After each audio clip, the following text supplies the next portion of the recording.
So today is Monday, June 13th, 2022, and I am Hansen Sue, and I'm here with Alfred Aho. And so to start with, tell us when and where were you born? I was born in a small mining town in northern Ontario called Timmis. Timmis had the property that there was a fortnight where it never got above 20 below Fahrenheit. And so when I was 2 years old, I persuaded my parents to move to a warmer place. So they moved to Toronto, and I grew up in Toronto and went to high school and took engineering physics at the University of Toronto. So I then, after Toronto, didn't know what I wanted to do with my life, so I decided a good strategy is stay in school as long as possible. So I had done a senior thesis in minimizing Boolean circuits, and I became fascinated with how Boolean circuits could be modeled with the formalism of Boolean algebra. And there was a professor at Princeton by the name of Edward McCluskey, who was one of the world's experts on minimizing Boolean functions at that time. And I didn't know much about graduate schools at that time. There weren't any computer science departments when I was growing up, but I had heard of MIT, and I thought MIT might be a good place to apply to. And then I started getting these personal letters from Professor McCluskey at Princeton. I initially accepted MIT, but all they sent me were forms to fill out. And I kept getting these personal letters from McCluskey. So after a while I said, why do I want to go to a university that treats me like a form when I can go to Princeton and study under this great man? So I said to Ed, I'd be delighted to come to Princeton. And so I got my Ph.D. in, it was a program called Digital Systems in the Electrical Engineering Department at Princeton. But my graduate education at Princeton really consisted of having one course in formal language theory from John Hopcroft and 6 courses from the Princeton Math Department. There was an interesting story about McCluskey because shortly after I get to Princeton, Stanford hires McCluskey. The reason I went to Princeton. But Princeton retaliated and hired this young Ph.D., new Ph.D. from Stanford by the name of John Hopcroft. So John Hopcroft inherited the 2 students that McCluskey had, and he only had one research problem. He gave that research problem to the other McCluskey student, and I'm glad he did that because he told me, Al, find your own research problem to work on. It took 30 years for the research community to solve the problem that he gave to the other McCluskey student. And I spent my 3rd year tearing my hair out trying to find a suitable Ph.D. thesis topic. But I can then talk about, if you're interested, some of the work that I embarked on during and after Princeton. Sure. Yeah, let me go way, way back to. We'll get back to all of that. We'll go back to your sort of early childhood. Uh-oh. So actually, you were mentioning to me sort of your parents' backgrounds. Could you talk about your parents' backgrounds and occupations? Um, my father was a carpenter. He had not gone to university. My mother was an executive secretary. Um, she worked for the general manager of a pharmaceutical company in Toronto. So none of my parents had even gone to college. But my mother was an avid reader. And when I was in elementary school, we didn't have a cafeteria at school, so I would walk home for lunch and during the lunch times, I'd read some of the books that my mother was reading. And she liked Shakespeare and Dickens and the classics. So I got a very good background in Shakespeare, Dickens, the classics, Jules Verne, and that stood me in good stead in getting good marks in my English courses as I was going through school.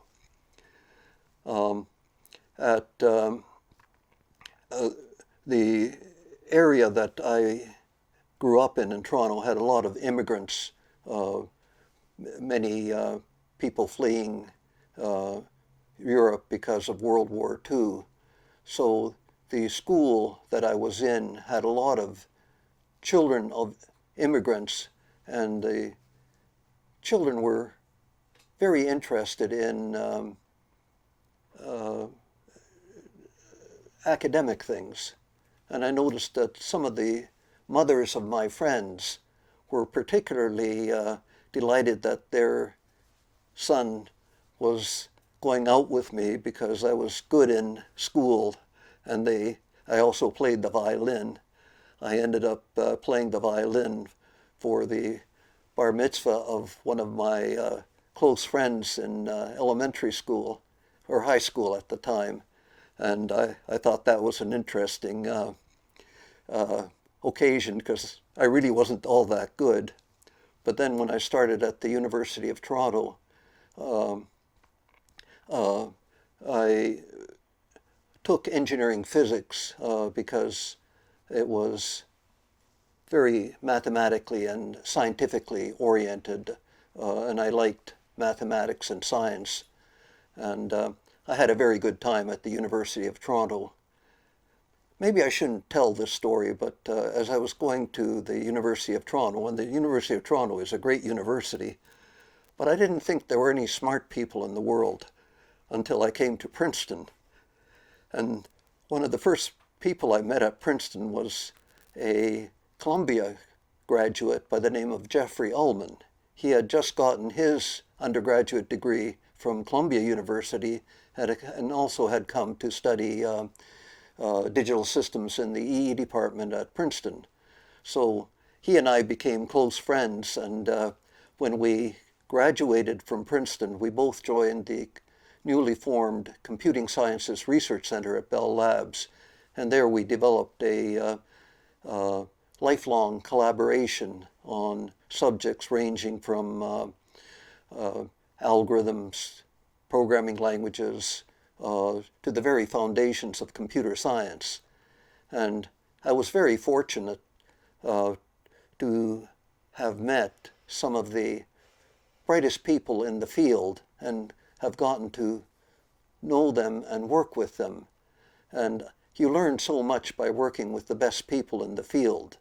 So I felt very blessed because I had this kind of background. Thank you. Could you tell us about your family's ethnic background? My family's technical background? Ethnic background. Ethnic background. My mother was born in the United States. My father was born in Finland. My mother had Finnish parents, so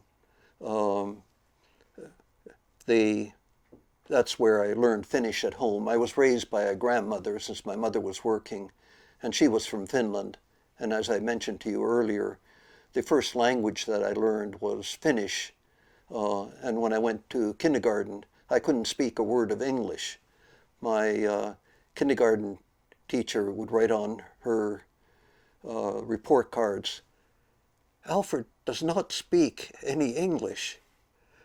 And then the subsequent report card said, "Alfred speaks too much English."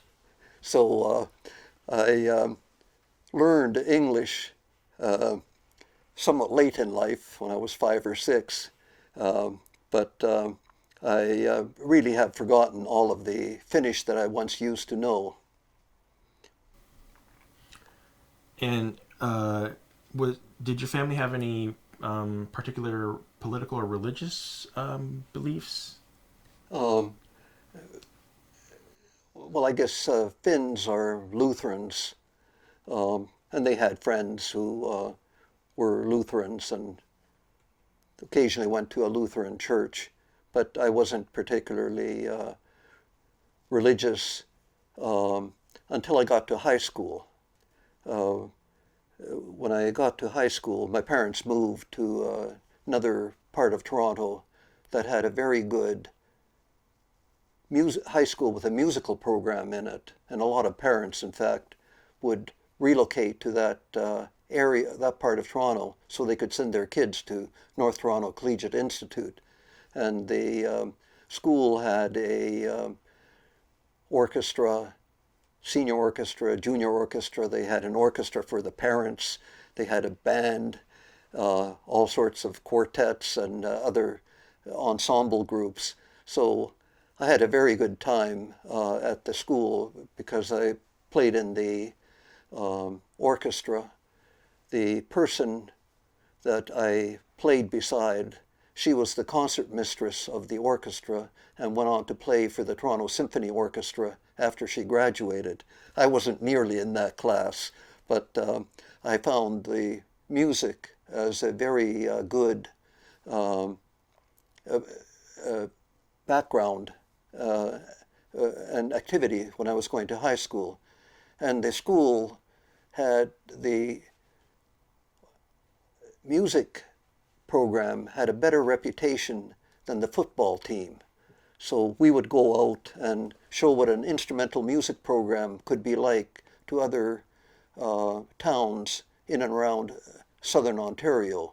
So we would be able to go on weekend trips to local towns, and everybody thought that was cool. And so this was a very good activity. Then when I got to the University of Toronto, I started playing with the University of Toronto Symphony Orchestra, but I found that I could not compete with the music majors that were practicing 4 or 5 hours a day with the program that in engineering physics. So I just contented myself to play with the engineering band, which was called the Lady Godiva Memorial Band. It had some very eclectic instruments, like it would use garbage can lids as drums and timpani. And on one occasion, we got a gig at the Bohemian Embassy, a nightclub in Toronto, where I got dressed up as a gypsy, and I played Chardas late at night to the patrons of the nightclub.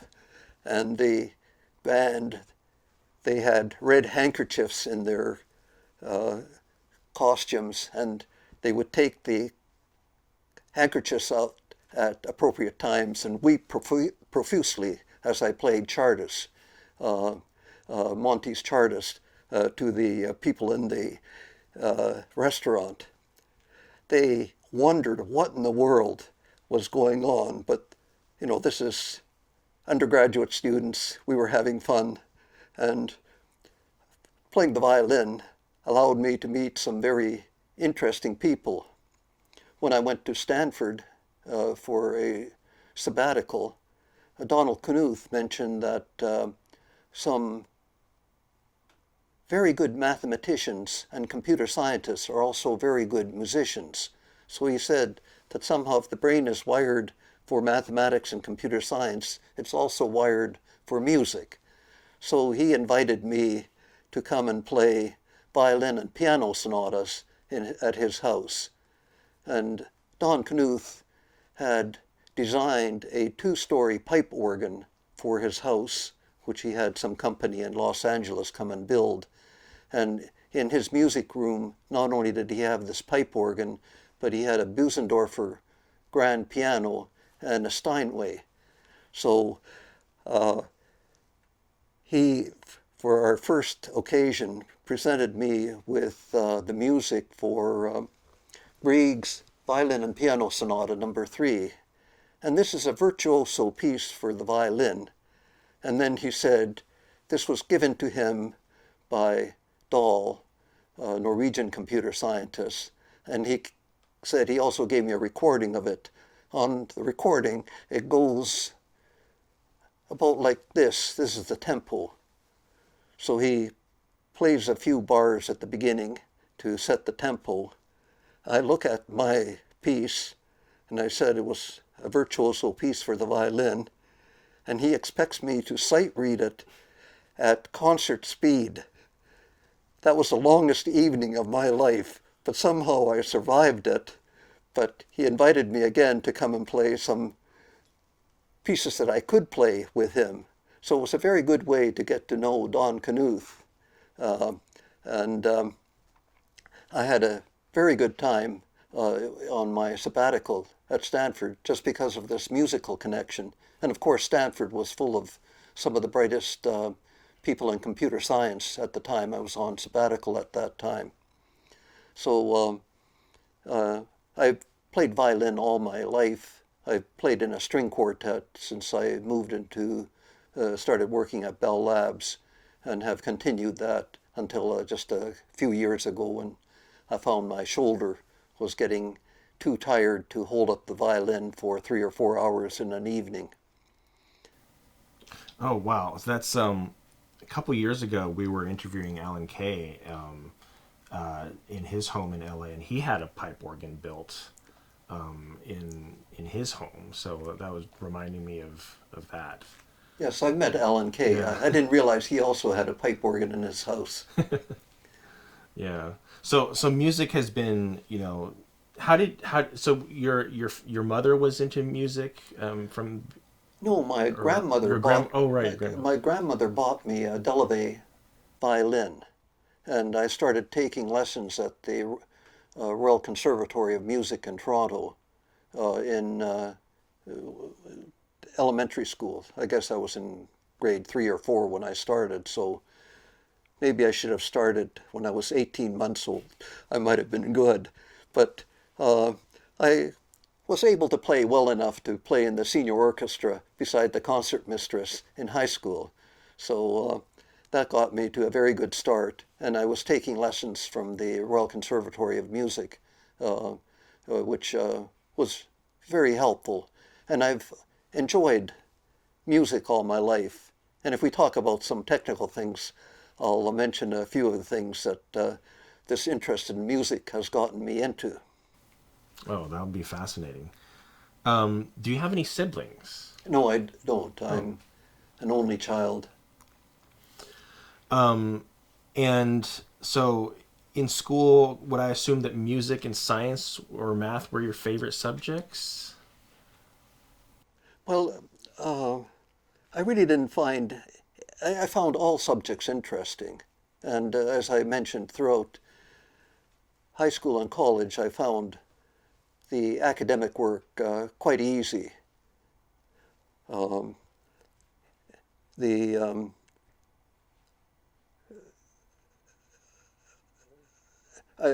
don't know what accounted for that.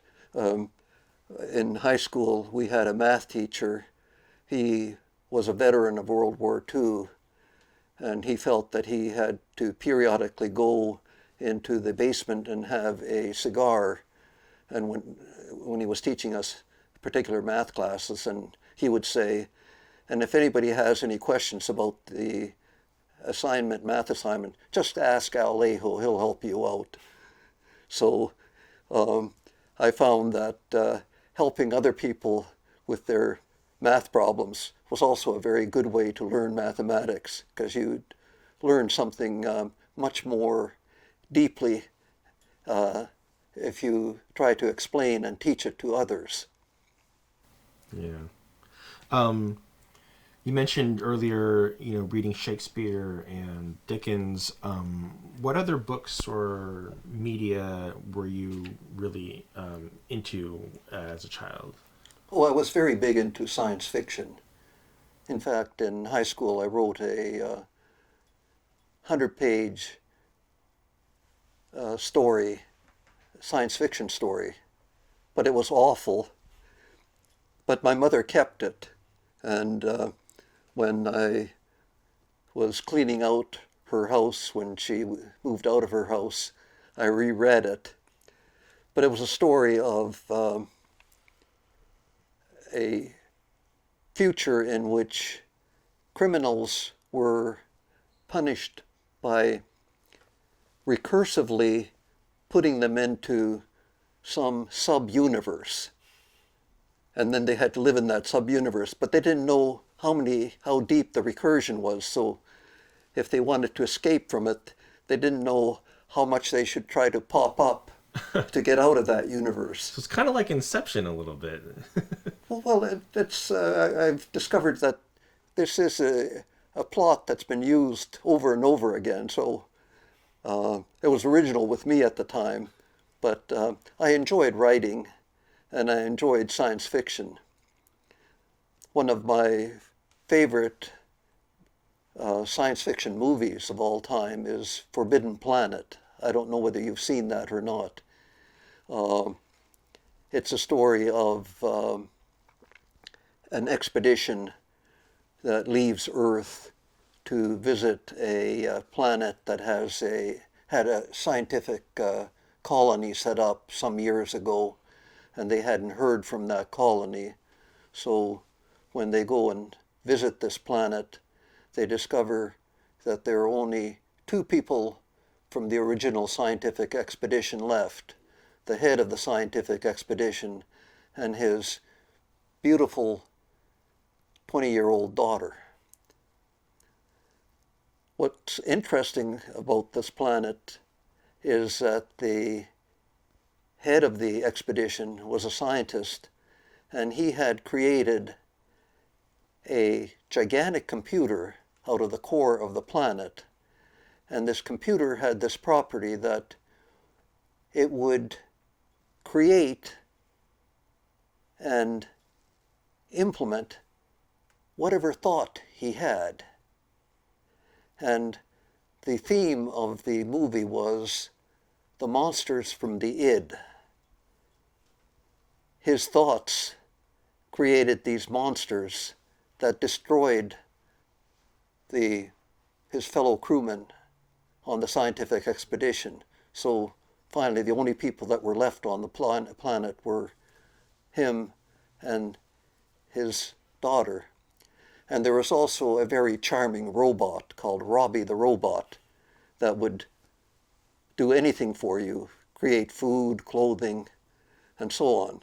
So this was a movie, I think from the 1950s, but it was very prescient of themes in science fiction movies today, and also of AI, although it far exceeds our abilities in AI at this point, and there's a good lesson in this as to whether you actually want to turn your thoughts into actions and concrete things that will implement what you're thinking. The monsters from the id was a very apt paraphrase of this movie. Yeah, wow. Earlier you mentioned that story that you wrote that had recursion in it. That was in high school, so you had already understood the concept of recursion. Had you had any actual formal exposure to that? I can't remember. I picked up a lot of math on my own. And one of the things I've been very interested in is precise definitions. I have a fetish for precision in communication. And this starts from we're talking with one another. If we use words whose meanings the other person doesn't understand, we don't have communication. So it's very important to use words that both the speaker and the listener understand. And the same is true for writing, that in your writing, you should use words that you know your audience is going to understand. So this gives rise to the question of how do you define words that everyone will understand? Or if you're creating mathematics, what do you create mathematics out of so that everything is built on top of well understood concepts? So even today, there are questions of what should be the axioms that define mathematics. I'm sure you've heard of set theory, but what kind of set theory?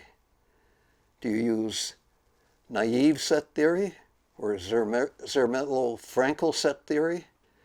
And of course, a lot of work was done trying to establish set theory or naive set theory as the basis of mathematics. But then Bertrand Russell came up with this. What about the set of all sets? Is that a set? This then caused naive set theory to be discarded and moved to other forms of set theory for the foundations of mathematics.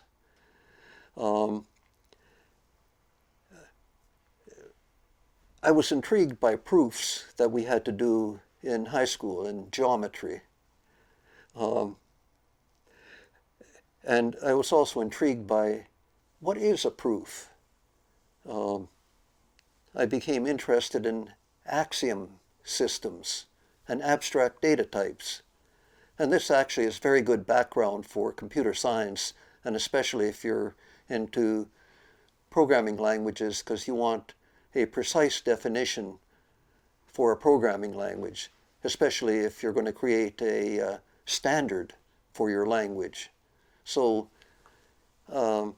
this precision in communication has been a fetish of mine. A lot of my friends say that I ask too many questions because I ask them to define what they're talking about, and sometimes they don't understand what they're talking about when they think about it more deeply, and that's disconcerting to them. And then I don't feel so bad because I wasn't understanding what they were talking about either. Did you have any influential teachers or mentors growing up? Betty Bealey in high school, English teacher. She was also a fan of precise communication. But she mentioned the definition of the word irony, which I still remember. And maybe you'll remember this now. Irony is the juxtaposition of incongruous elements. And I thought, that was beautiful. How did she think of that? I haven't seen that as a dictionary definition anywhere. But learning how to define things precisely, and sometimes in a colorful way, is very good.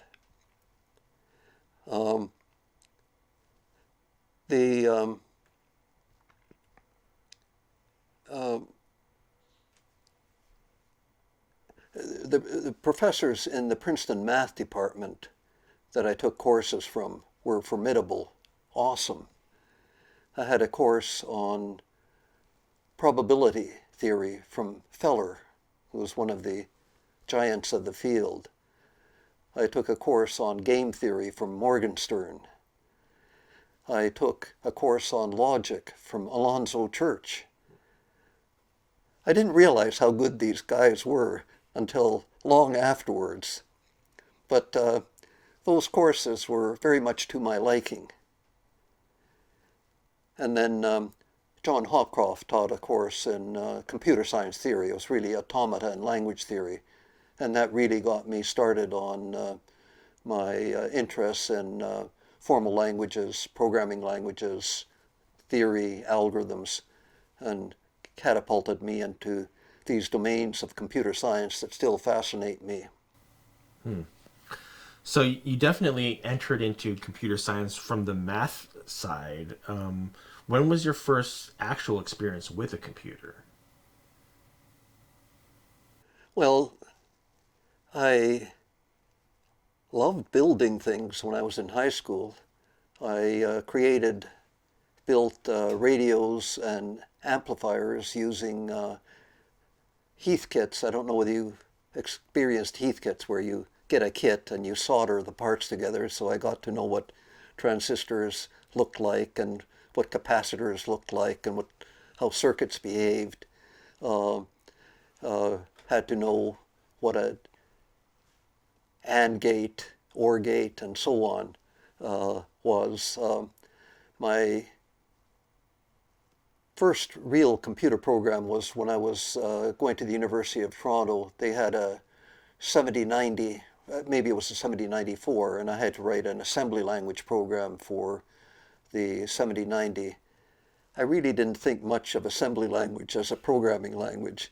I preferred to think in higher level abstractions like Boolean algebra when I was couching solutions to problems. And this gets into this whole area of abstractions and algorithms, which I've been a big believer in all my life. That you notice in every area of human endeavor, you use abstractions by and large to talk about what your field is about. When we talk about computers, we don't talk about computers as collections of atoms, unless we're talking about quantum computers. But computers and digital circuits, you talk about adders, you talk about CPUs. These are abstractions that are used to build computers. If you look at programming languages are built out of abstractions. If you look at any field of scientific endeavor, it starts off with a base of fundamental abstractions, and then the field is built up on top of that. Mathematics is particularly notorious for this, and physics has been trying to develop a theory of everything for as long as I can remember. And they seem to be getting, or they say they're getting closer and closer to it, but sometimes they have to say, well, what about these Higgs bosons? Where do they fit into the standard theory or the standard model of physics? And black holes are also very intriguing objects that stretch the limits of physics. And I have met Brian Greene, and I like talking to him about, is string theory a good theory for physics? It's tough to do experiments to validate string theory. So abstractions are what we like to use to talk about things. So in music, the abstractions that we use for music are very different than the abstractions that we use for talking about food or for chemistry or for psychology. And sometimes we can get very precise definitions for abstractions like integers. But how many people do you think have a good definition for real numbers?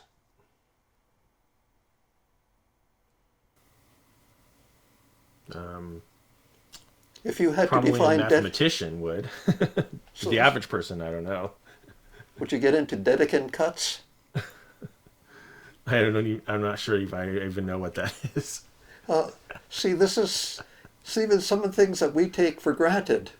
We have a great deal of difficulty coming up with a precise definition, although the mathematicians have done a pretty good job of defining the real numbers and complex numbers. But some of these are much more difficult for people who aren't grounded in mathematics. And one of the areas that still baffles me is the abstractions that are used in quantum mechanics, because one of my most recent research interests was in quantum computing. And I thought some of the principles of quantum mechanics that underlie the field are very, very weird, particularly the phenomenon of entanglement. I don't know whether you've looked at entanglement or the formal definition for entanglement. If you know complex linear algebra, quantum mechanics is easy. Scott Aronson, who is a famous computer scientist in quantum computing, says that quantum mechanics is easy if you take the physics out of it. So if you just look at it purely as complex linear algebra, no big deal. But if you try to look at the collapse of the wave function, I don't think people really understand what happens in the collapse of the wave function, although the physicists love to talk about it. Earlier, so you mentioned, actually, let me go back to, what year did you start attending the University of Toronto? 1959. 59, okay. And so your major was engineering physics? Yes. Okay. And so that course that you mentioned where you programmed the 7090 or 7094, was that part of that major? Yeah. I think many engineering students had to write a computer program. Engineering physics was particularly interesting that it was a special program. You had to stand first or second in your high school class to get into it. And they gave us the math courses of the math majors, the science course, the physics courses of the physics majors, and then they invented special engineering courses to give us. So it was quite comparable to the kind of engineering program that you have at MIT or Caltech. It was highly mathematical, heavily rooted into physics and science. And at Toronto, it was particularly brutal because the entering class of engineering physics had about 150 students in it. 4 years later, 39 of these bright students actually graduated. The rest of them were asked to go into some of the other engineering departments where they stood first or second in their class.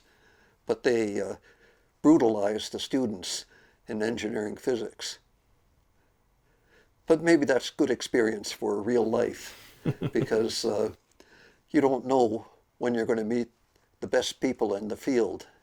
And as I mentioned, when I first came to Princeton, I met Jeff Ullman, and I said, "What planet am I on? Where do they make people this smart?" Because he was one of the brightest people that I have ever met.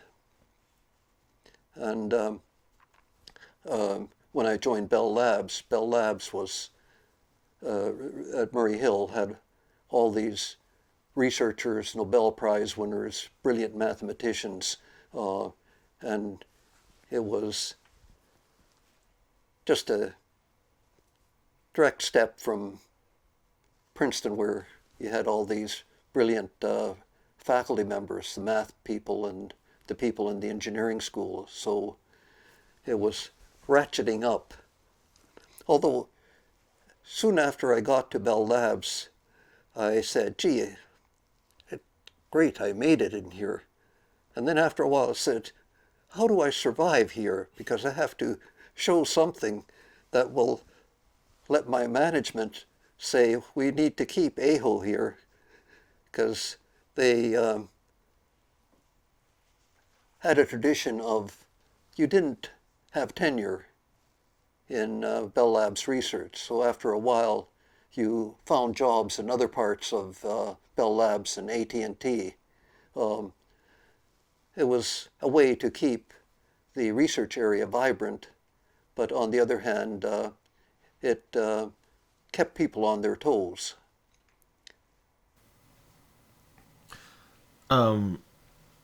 Let's sort of want to move back a little bit. So how did you choose the engineering physics major when you first got to Toronto? Oh, it was a choice of, since I was interested in math and science, engineering physics in the engineering school, or maths, physics, and chemistry in the arts and sciences school. There was a student in my high school class who I couldn't stand, who was very bright, and he went into MPC, maths, physics, and chemistry. So I said, that does it. I'm going to take engineering physics. Okay. A personal decision. Okay. I don't regret it at all. I think earlier you mentioned starting at Princeton.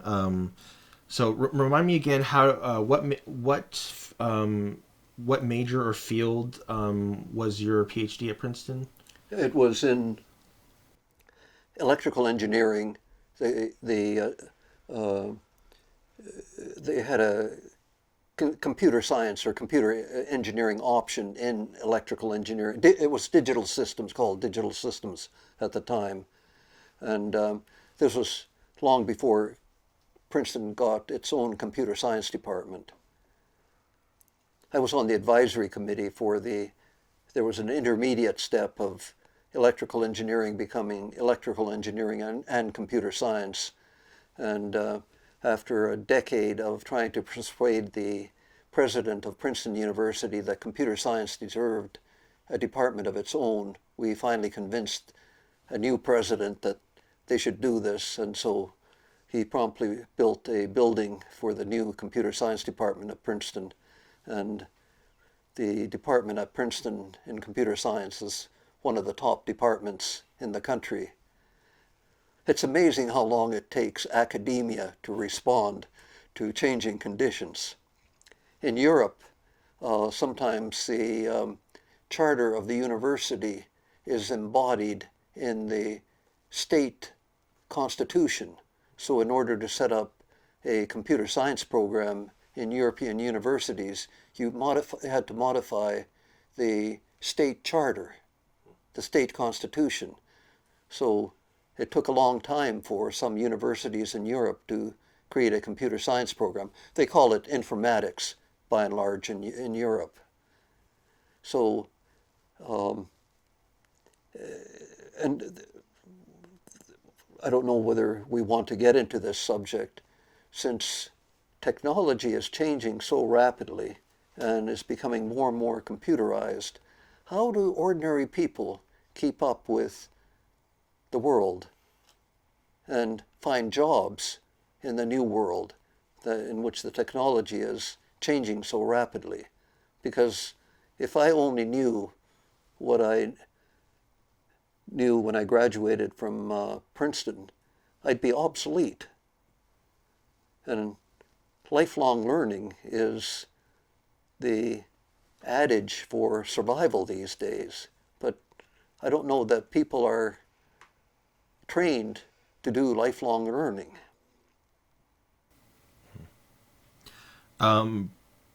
Earlier you mentioned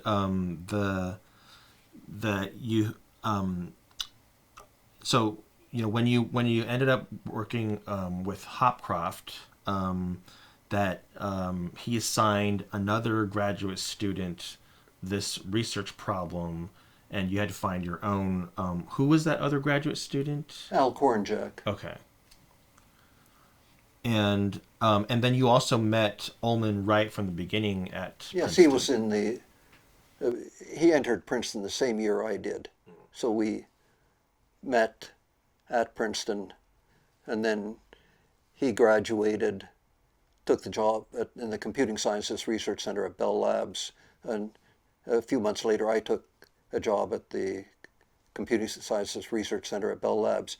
There were only very few opportunities for people interested in computer science at that time because academia hadn't set up computer science departments very widely at that time, and there were Bell Labs as a research institution was legendary. It had all this huge list of inventions and innovations that have changed the world, ranging from the transistor to the discovery of the Big Bang to inventing information theory. So it was just a logical choice to go after, if you're interested in research,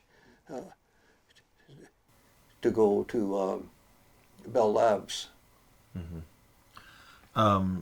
Before we jump into Bell Labs more deeply, could you maybe talk about your PhD thesis, but try to explain it to somebody who maybe like a museum goer who doesn't really know much about computer science and linguistics. So this is interesting. As I mentioned, Hopcroft told me, find your own research problem. So he did teach a course in automata and language theory. So I got introduced to formal language theory and automata theory, at least as it was known at that time. And I was interested in programming languages and compilers. And what I noticed was that a programming language has a syntax and a semantics. All languages have a syntax and a semantics. And again, if you want to write a translator for a programming language, or even a natural language, you have to understand the syntax and semantics of your target language, source language, and the target language. Specifying the syntax of programming languages was done with some type of grammatical construction at the time, and the primary grammatical constructs that were being used were context-free grammars, and in the programming language, context-free grammars were called BNF, Backus-Naur form. Chomsky, a linguist at MIT, had created a hierarchy of grammars, and the context-free grammars were the second level in the Chomsky hierarchy. They could specify some but not all of the syntax of programming language, and there were constructs in programming languages that could not be specified using context-free grammars. So I was interested, can we extend context-free grammars so it can specify more of the syntax of programming languages? So I created a generalization of context-free grammars called indexed grammars. And then I found an automaton analog for index grammars, just the same way as push-down automata or an automaton analog for context-free languages. I created an automaton called the nested stack automaton, and the nested stack automata can recognize precisely the indexed languages. So we have this duality that we had with context-free languages. You have a grammatical specification and an automata specification for it. So this became my PhD thesis, and you can read about indexed grammars and nested stack automata on Wikipedia if you want to delve into the details of this. They have closure properties and decidability properties that are similar to those of context-free languages, which makes them useful for more practical applications, although they aren't widely used for programming language specification. They've been used for some biological specifications by some people. And they also formed the first level in this hierarchy of languages between the context-free languages and the linear bounded automaton languages, the context-sensitive languages. So you can view the index languages as applying a duplicate operator to the memory structure of a push-down automaton. So this is a nested stack memory is really an ability to create a stack of stacks. And then for the next level in the hierarchy, you can have stacks of stacks of stacks of stacks and so on. So there was an effort at studying abstract families of languages launched by Ginsberg and Greibach at the time, and Hopcroft and Ullman were looking at Boolean automata, generalizations of automata, and this fit nicely into their hierarchy. So it's a somewhat natural class of languages, if you like, formal languages. But this then became my PhD thesis. I was tearing my hair out in my third year trying to find a PhD thesis topic, and it took me about 6 months to come up with the idea of index grammars and nested stack automata. And after I got the idea, I was able to write up a Ph.D. thesis out of them within another 6 months. So I escaped from Princeton in 3 years and 3 months, roughly. Wow. Ullman did it in 3 years, so, but he's much smarter than I am. So, how did you get interested in programming languages and compilers in the first place? I've been interested in languages all along. As I mentioned, dictions to specify abstractions for whatever you're doing. And I thought, how do you specify abstractions when you're talking to computers?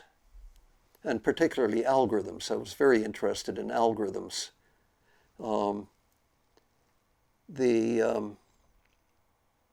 My definition of an algorithm for my mother was an algorithm is just a recipe for doing something. The computer science definition of the term algorithm is a Turing machine that halts on all inputs. What's kind of interesting is, this is Knuth's definition of an algorithm too, that an algorithm has to halt on all inputs. But I discovered that there are some authors who don't require an algorithm to halt on all inputs. So these authors have bastardized the definition of the fundamental term algorithm. And I think that's a great crime. And Knuth also agrees with me. We called, in our Design and Analysis of Computer Algorithms book, a recipe that doesn't have to halt on all inputs, a procedure.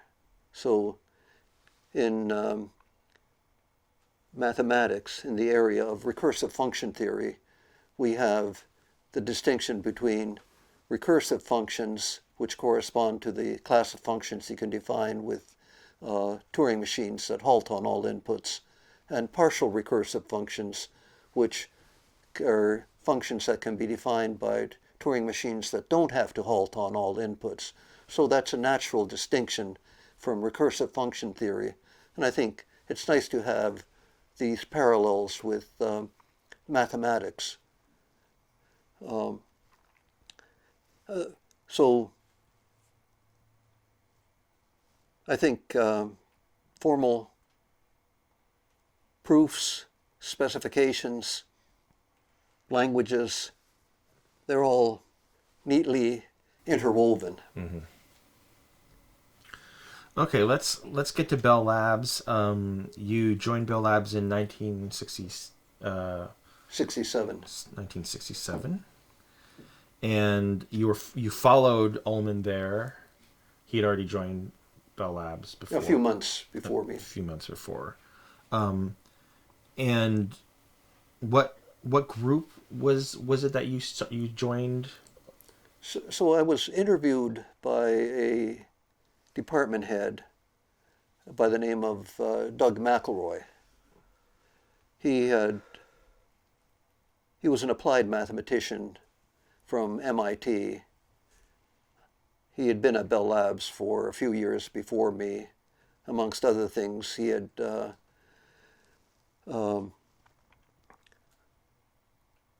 co-invented macros for programming languages. And he's also in this class of one of the smartest people I've ever met.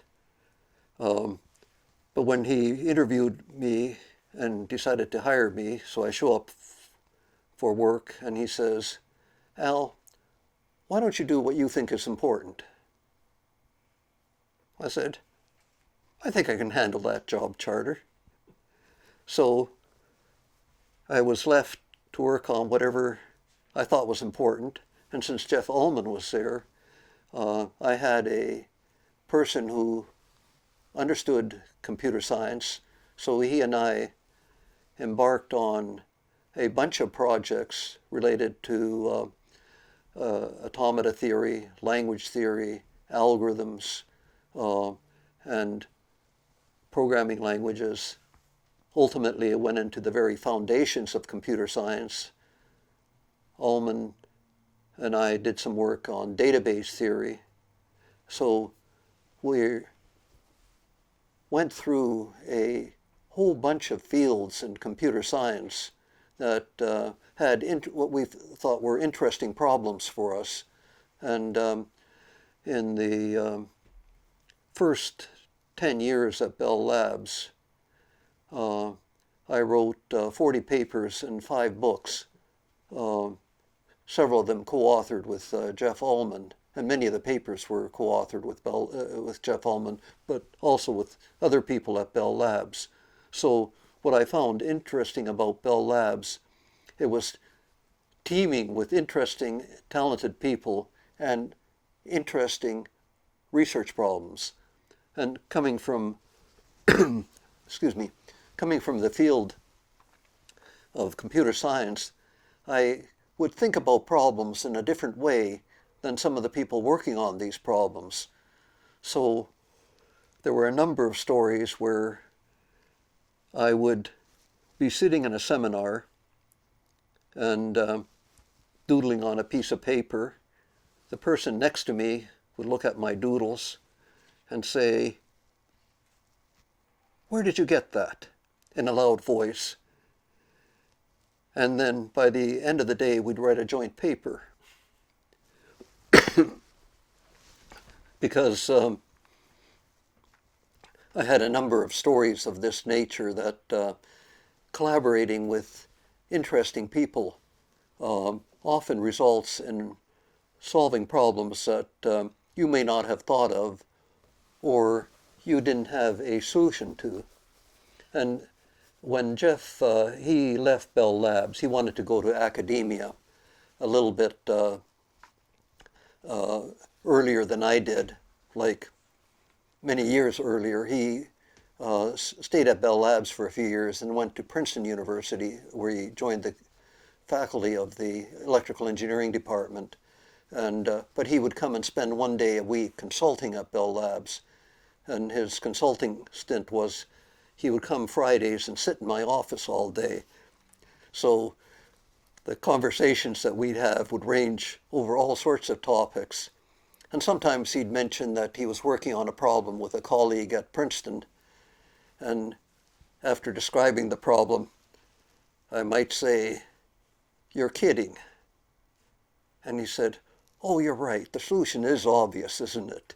I don't know whether I would say dynamic programming or whatever, but several papers came out of this intense collaboration, and we got to the point where we could communicate with just a few words. So we had a very large shared symbol table. In your minds. In our mind, yes. But it was a very, very productive relationship. Excuse me.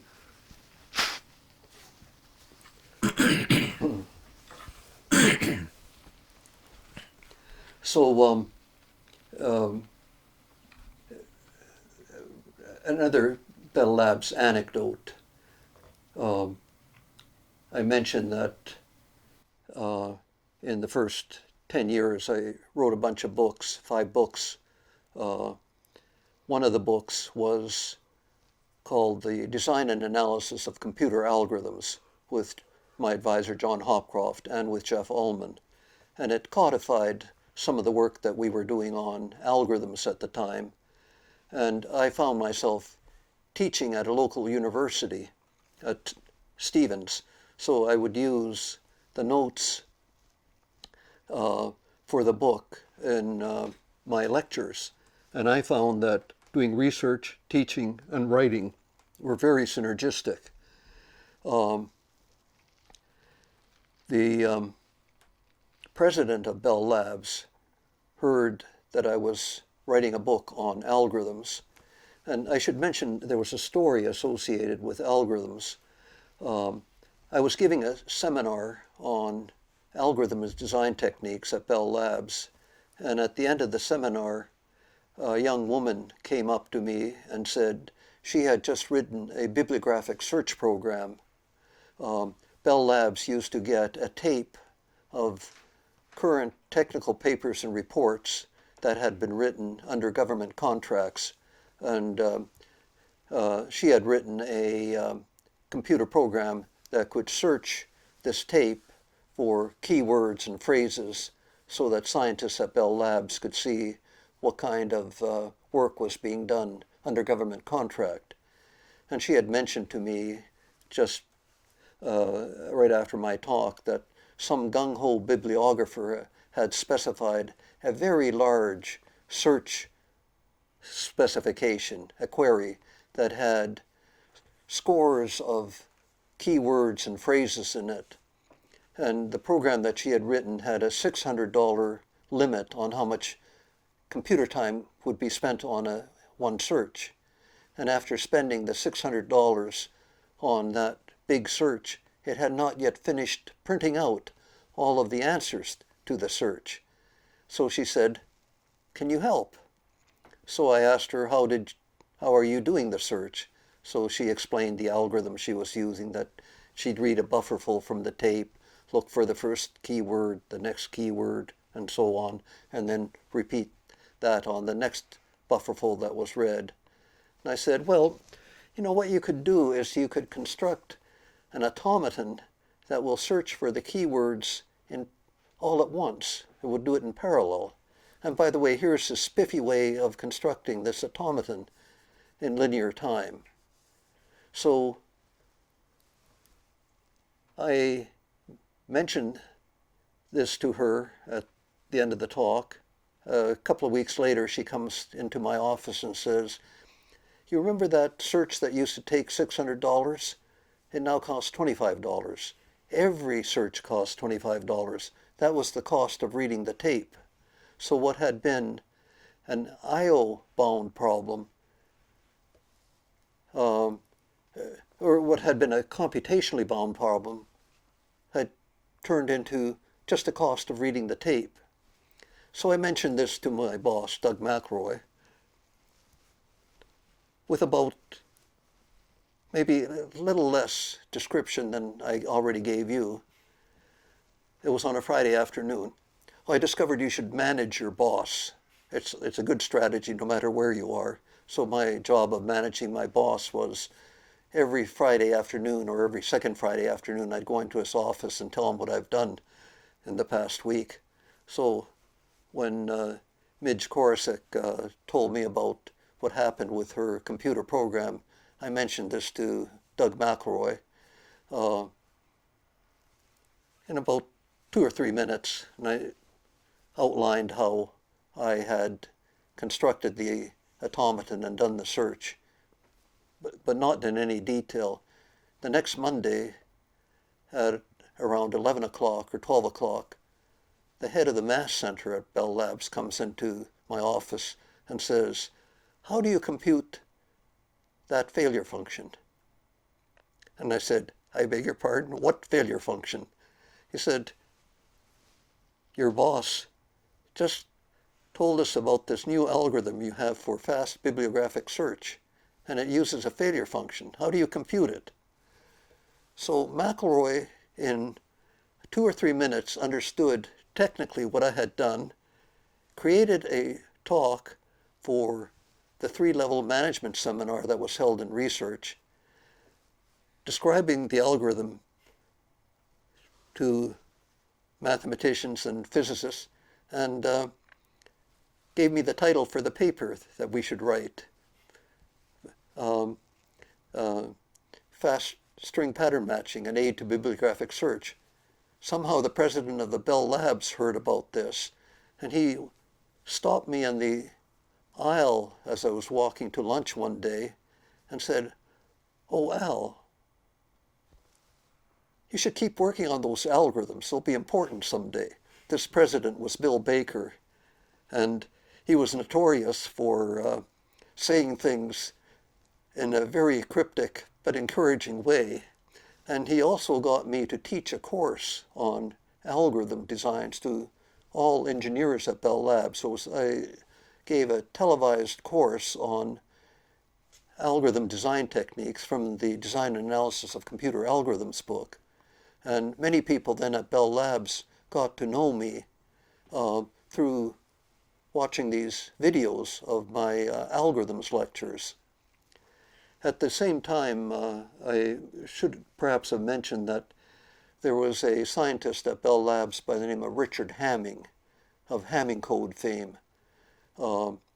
He had an opinion on everything, but he was a very interesting person, a very talented person. But in the first week that I was at Bell Labs on that Friday afternoon, he came into my office, put his feet up on my desk. I had a sort of a desk, two desks, so one desk like this and another one had 90-degree angles to it. There was a chair next to the angled desk, so he sat in the chair, put his feet up on that desk, wouldn't allow me to do any work. And he said, "Al, it's Friday afternoon. It's time to think great thoughts." And what he said to me at that time was, if you write a book on your scientific work that becomes popular, this becomes a very good way to develop a scientific reputation. So he was a big fan of encouraging people to write books on whatever they were working on. So this may have been in the back of my mind as Hopcroft and I were working on algorithms to create this book, The Design and Analysis of Computer Algorithms. But this was back in 1974.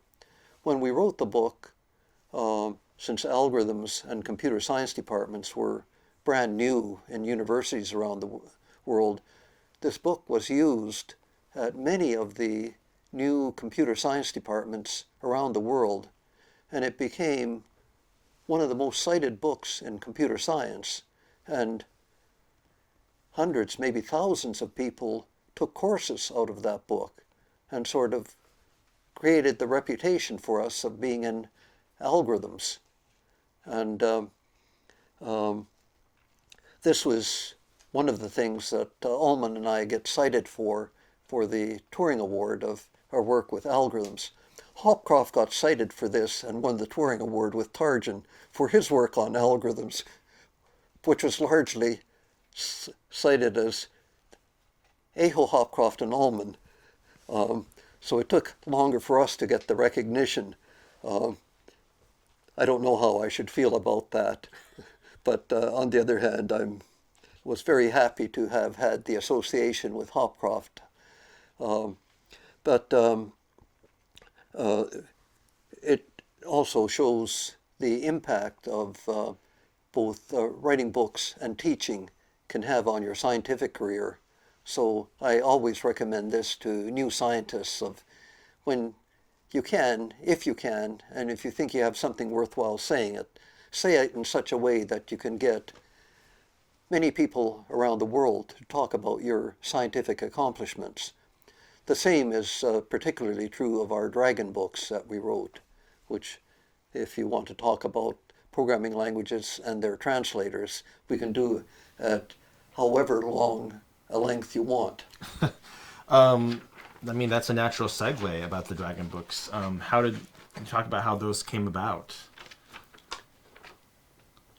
Okay. So in the 1970s, well, first explain that they're about compilers, correct? You just fold that paper. Oh, am I? It's just crinkling. Okay, so let me actually turn this around.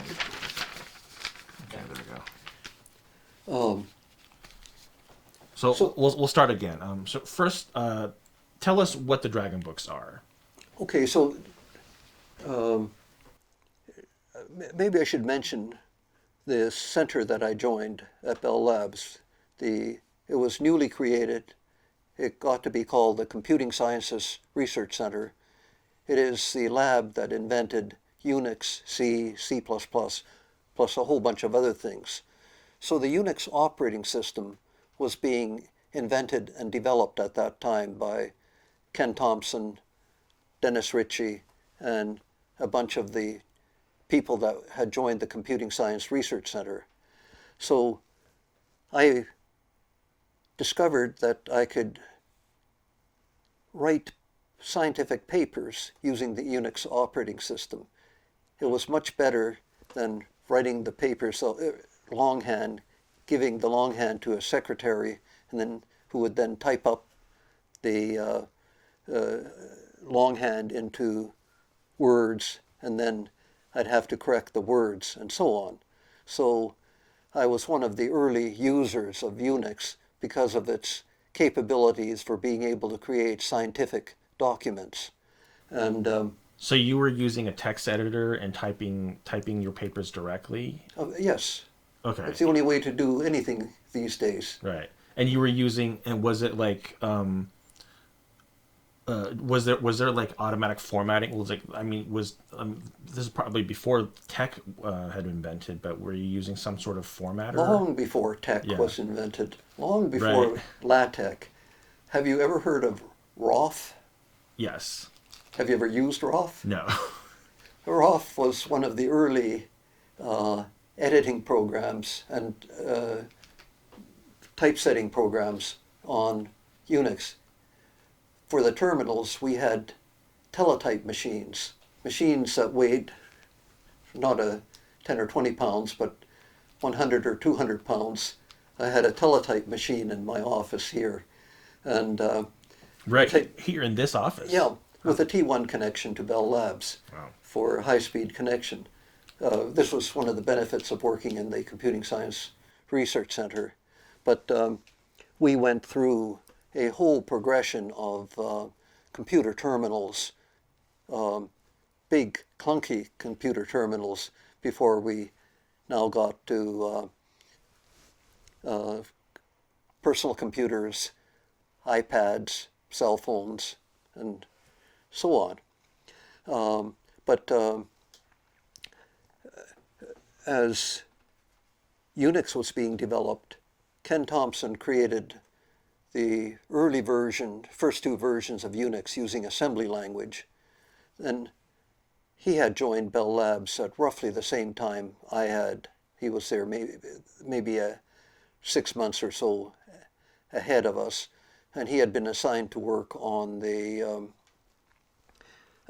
Multics project that Bell Labs was part of with MIT and GE. And when Bell Labs got tired of pouring money into Multics and not getting the operating system that it had wanted, it abandoned the project and left Ken Thompson to his own devices. But he thought there were some good ideas in Multics. But being the genius that he was, he said, but I can do it much more simply and much more elegantly.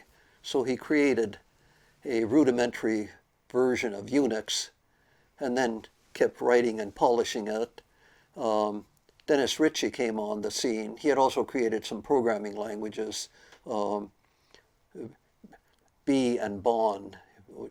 The B was maybe the first letter of BCPL, who knows. But when Dennis Ritchie looked at it and said what B needs are decent type system, so he put a decent type system on B and created the C programming language. And he wrote and Thompson and Ritchie wrote the third version of Unix using the newly created C programming language. So I became an early adopter of C, and I had C wired in my fingertips so I could write C programs quite readily. And of course there were all these neat tools that accompanied the programming environment on Unix. There was the editors. I don't know whether you've ever heard of the ED editor or the QED editor that was at MIT as part of Multics. QED had regular expressions in it, so this triggered my interest in regular expressions. Ken Thompson had written a program called grep for doing pattern matching on text files. and it had a very limited form of regular expressions when I encountered it. Having studied regular expressions, I thought Unix deserved a complete regular expression, so I created a generalization of the grep program called egrep and put in a fast pattern matching algorithm into egrep. Was this the same algorithm that you had created for the bibliographer, the Aho-Corasick algorithm? The Aho-Corasick algorithm, I had created a tool called fgrep for fast grep, but it only did keywords. It did not do full regular expressions, but it had this spiffy algorithm that I had created on the spur of the moment with Midge Corasick and had put it into the fgrep program. And so I wrote a paper with Midge on bibliographic search that became one of my most widely cited papers, and it was part of the set of tools that appeared with Unix. Now fgrep is part of the grep utility, and egrep is part of the grep utility, so they're all combined into this grep program. And there's a lot of interesting anecdotes associated with these programs. Doug McElroy liked the full regular expressions that I had put into egrep, and he was using them in a calendar program. And as you know, in dates around the world have many different styles for representing dates.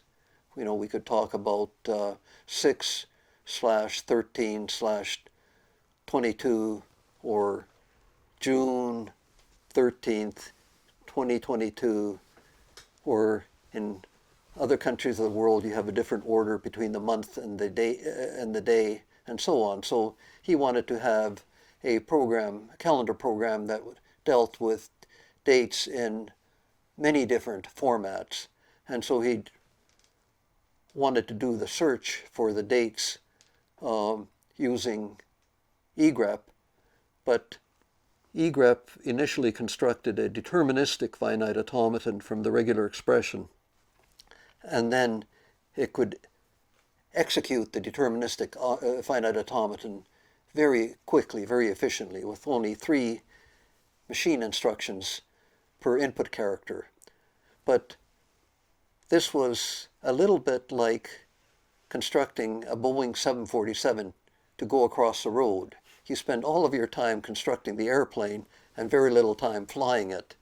So what he mentioned, that the time to do searches wasn't that fast.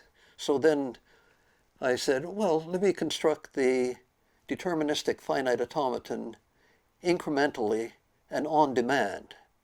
So I put in a incremental on-demand algorithm into egrep, and it made regular expression pattern matching instantaneous.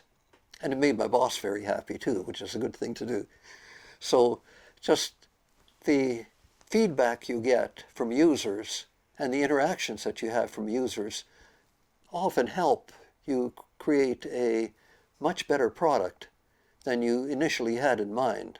So this happened with the Unix operating systems as well, that it was written and rewritten.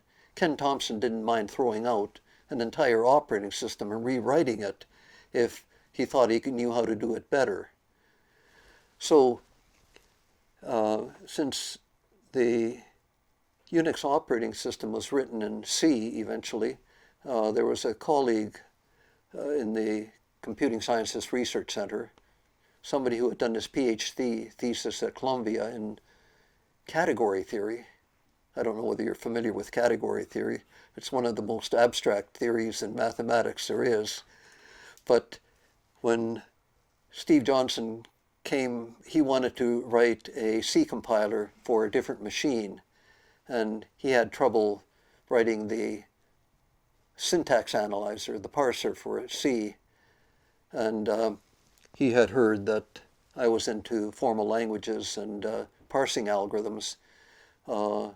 He said, how would you create this parser for C? And I said, well, I'd first write a grammar for it, and then I'd use Knuth's LAR parsing algorithm for it. And he said, would you mind showing me how to do this? I said, not at all.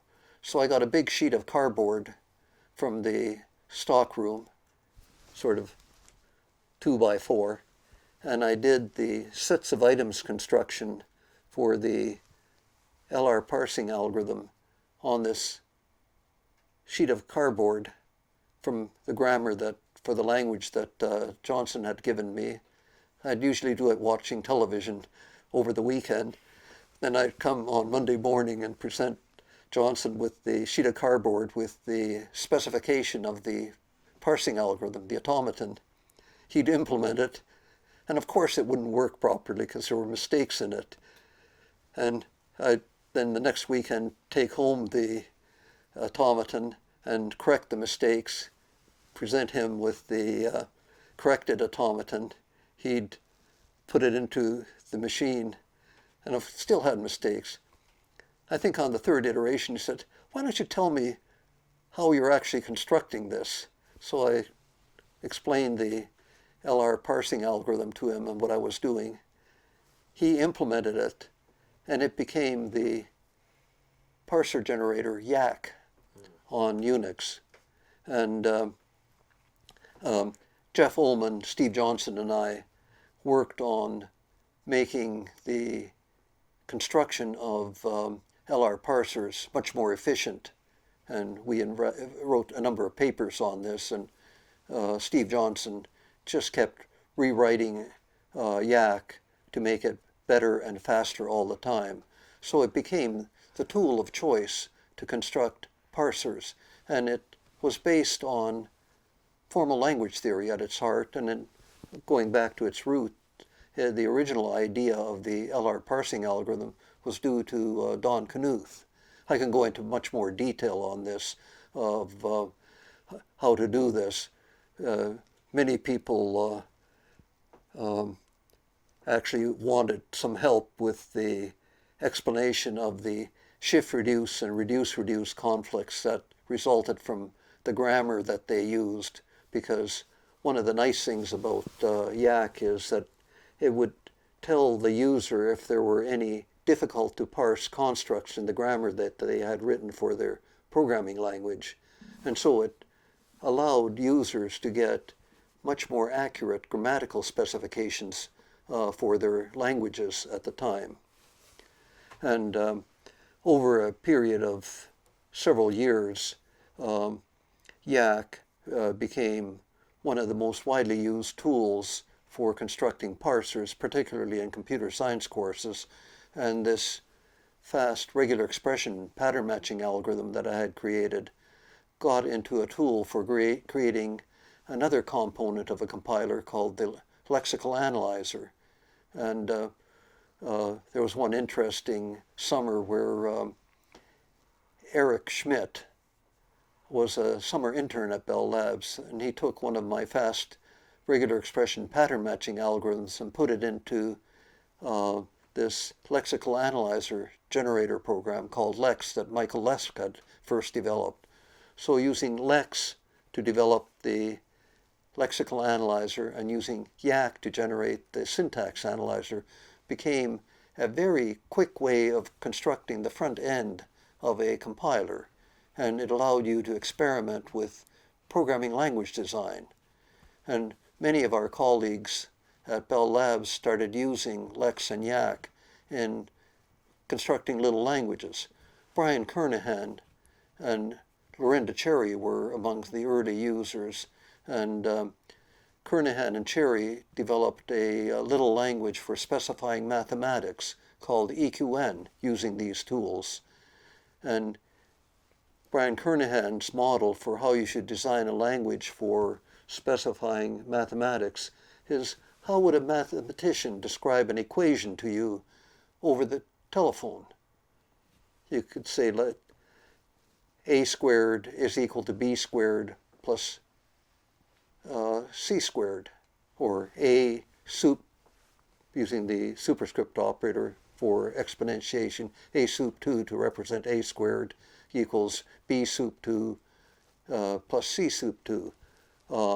And then you could put subscripts in and so on. So people started using the Kernighan and Lorinda Cherry tool to specify mathematics in their documents and the research papers that they were writing, and then they would feed that into the typesetting program, ROF. And then we finally got a photo typesetter, and Kernighan developed a device-independent version of TROF that allowed us to produce professional-looking papers instantaneously. So sometimes when we submitted a paper to a journal or a conference, the conference chair would say, "Did you already publish this? Because this looks professional." But the whole purpose of these document preparation tools was to allow Bell Labs to be able to type patent applications without having to retype them.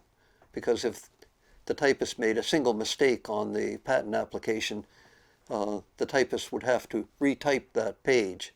But with the computer editing tools and typesetting tools, it became very easy to create perfect patent documents. And also, if you're willing to diligently proofread your paper, get all the typos out of your papers. And shortly after, the first books that I wrote were done the old-fashioned way of writing them out in hand, giving them to a typist, sending the type pages to the publisher. The publisher would then hire basically a typesetter to take that and typeset the documents, and you get galley proofs and then page proofs. You'd correct those, and then finally you get to see the book. So the first books that I wrote took almost 18 months to go from manuscript to the finished book. The subsequent books that I wrote, it just took a couple of weeks from submitting the typeset papers to the publisher to get the physical book in my hand. And also I could apply all these correction tools for both the grammar and the language that took out grammatical mistakes from the manuscripts. So there was a huge increase in productivity in creating papers, creating patents. And we also developed tools not only for typesetting mathematics, but for typesetting figures and pictures. And Knuth adopted the EQN language to include in the TeX typesetting system. And in LaTeX, it's basically Kernighan and Cherry's way of specifying mathematics. So it had a great deal of influence. And Kernighan and Cherry enjoyed the fruits of parsing theory and formal language theory in using the tools Lex and yacc to create their EQN typesetting tools. So Knuth has this saying that the best theory is motivated by practice and the best practice by theory.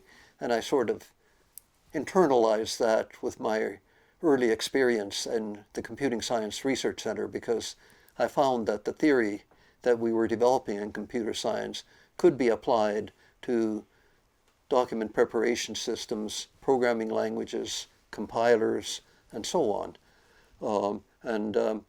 It was really a very interesting environment. I taught courses on compiler design at local universities, and then when I went to Columbia, I would teach the course on programming languages and their translators. This is a senior graduate level course, and I would have the students not only create a translator, but they'd first have to create a new programming language of their own design, and then they work in a small team. And after creating the new programming language, then they'd have to write a translator for it. And sometimes the students would say, this professor is out of his gourd. Not only does he want us to create a new programming language, then he expects us to write a translator for it. But what I noticed was that with the tools that we had and the experience that I got at working at Bell Labs on creating these tools and some languages of my own with some others like awk, it became routine to be able to do this in a 15-week course at Columbia. I might point out that the first Fortran compiler developed by IBM in the 1950s took 18 staff years to create.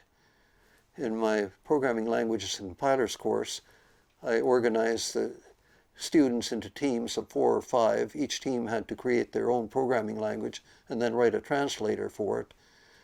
And in all the time that I taught the course for almost 25 years at Columbia to thousands of students, never did a team fail to deliver a working compiler in the 15-week course.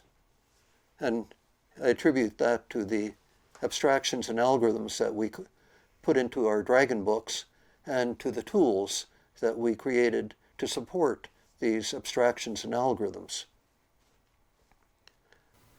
I can go into much more detail on the abstractions and algorithms, but this would be an entire semester course. Yeah, we covered a lot there.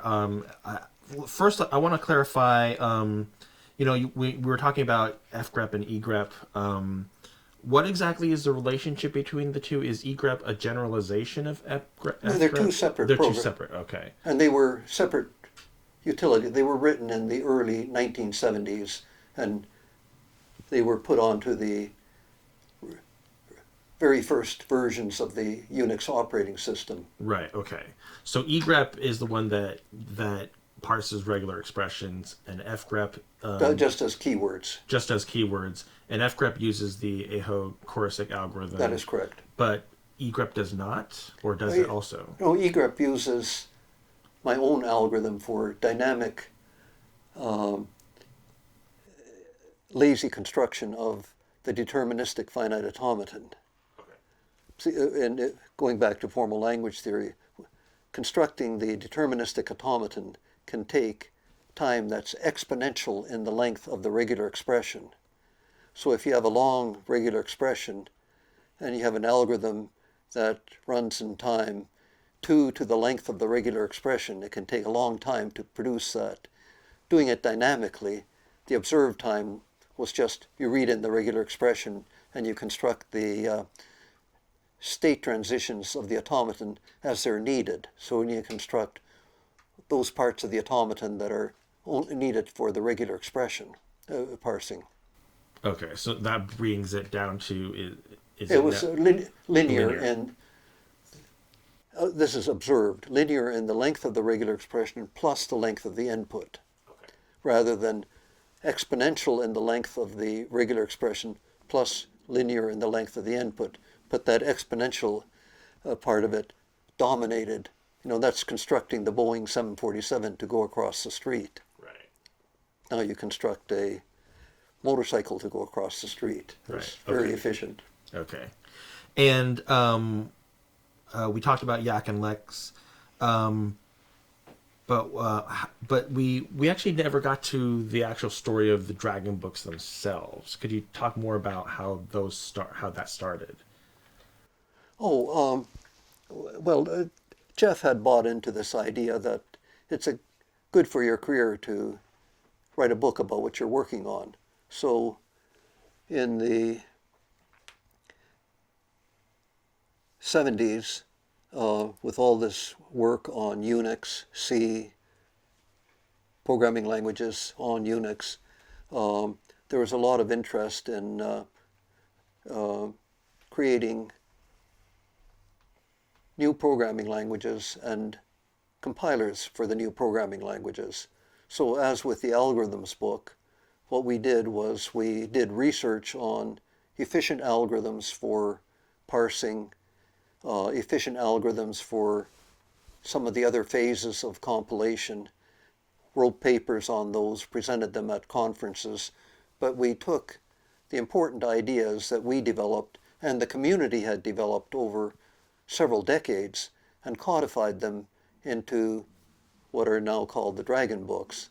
The first Dragon book was published in 1977, and it incorporated the experiences that we had at Bell Labs in creating the LEX and yacc tools, and some of the experiences we had in using the LEX and yacc tools to create programming languages, also what people like Kernahan and Cherry had done in creating the typesetting EQN language and other languages. So it had relevant theory that could be useful in practice to create compilers and programming language translators, but it was theoretically sound. Jeff and I are theoreticians at heart, so we did have theorems and proofs in the book. And Jeff had this brilliant idea that the book should have a cover with a fierce dragon on it representing the complexity of compiler design, and then a knight in armor with a lance, and the armor and the lance were emblazoned with techniques from formal language theory and compiler theory to slay the complexity of compiler design. The first book was written in 1977, and it had just Jeff and me as co-authors, and it was about, I think it was 603 pages in length. So it was what we knew about translating programming language compilers. In the 1980s, more was known about how to construct efficient compilers. So we invited Ravi Sethi as a third co-author. He was at Bell Labs at the time, to join us in creating the second version of the Dragon book. The first version, the Dragon was in red. The second version, the Dragon was, I'm sorry, so the first version was in green. The second version, the Dragon was in red. What was interesting about the Red Dragon book was there was a movie that was created in 1995 titled Hackers, with a young Angelina Jolie in it. And in the book, there's the Uber hacker that's explaining to the new hackers what you have to read to become an Uber hacker. And he shows them 10 papers and books that you must read. And one of them was the Red Dragon book. And when my two children saw this movie, and they had seen the Red Dragon book at home, this is the first time they thought their old man was really something, because he had one of his books in a Hollywood movie.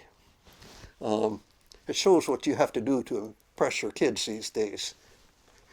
And then in 2007, even more had been learned about, and the Red Dragon book was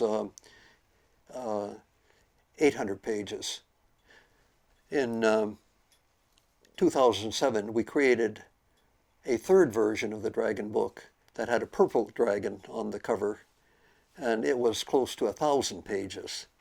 None of us had the heart to write a fourth book at this point, because it just shows how much new knowledge had been created in the area of programming languages and compilers and their translators. And we continue to do research in this area to keep up with it, but I haven't really done that much research in compiler design as in the last part of my career. But there's still lots of interesting open problems left. And one of the most intriguing aspects of compiler design is, can we use AI, machine learning, these large language models like GPT-3 to create code automatically or from written specifications? That's still an unfolding story, and I'm not willing to trust any program created by an AI program at this point. I wouldn't want it in my pacemaker. I wouldn't want it in my self-driving car or in my airplane. But maybe for a computer game, it's okay. This is what they're creating with these at this time. So even the area of programming language translation is undergoing new approaches, and how successful they will be is to be determined.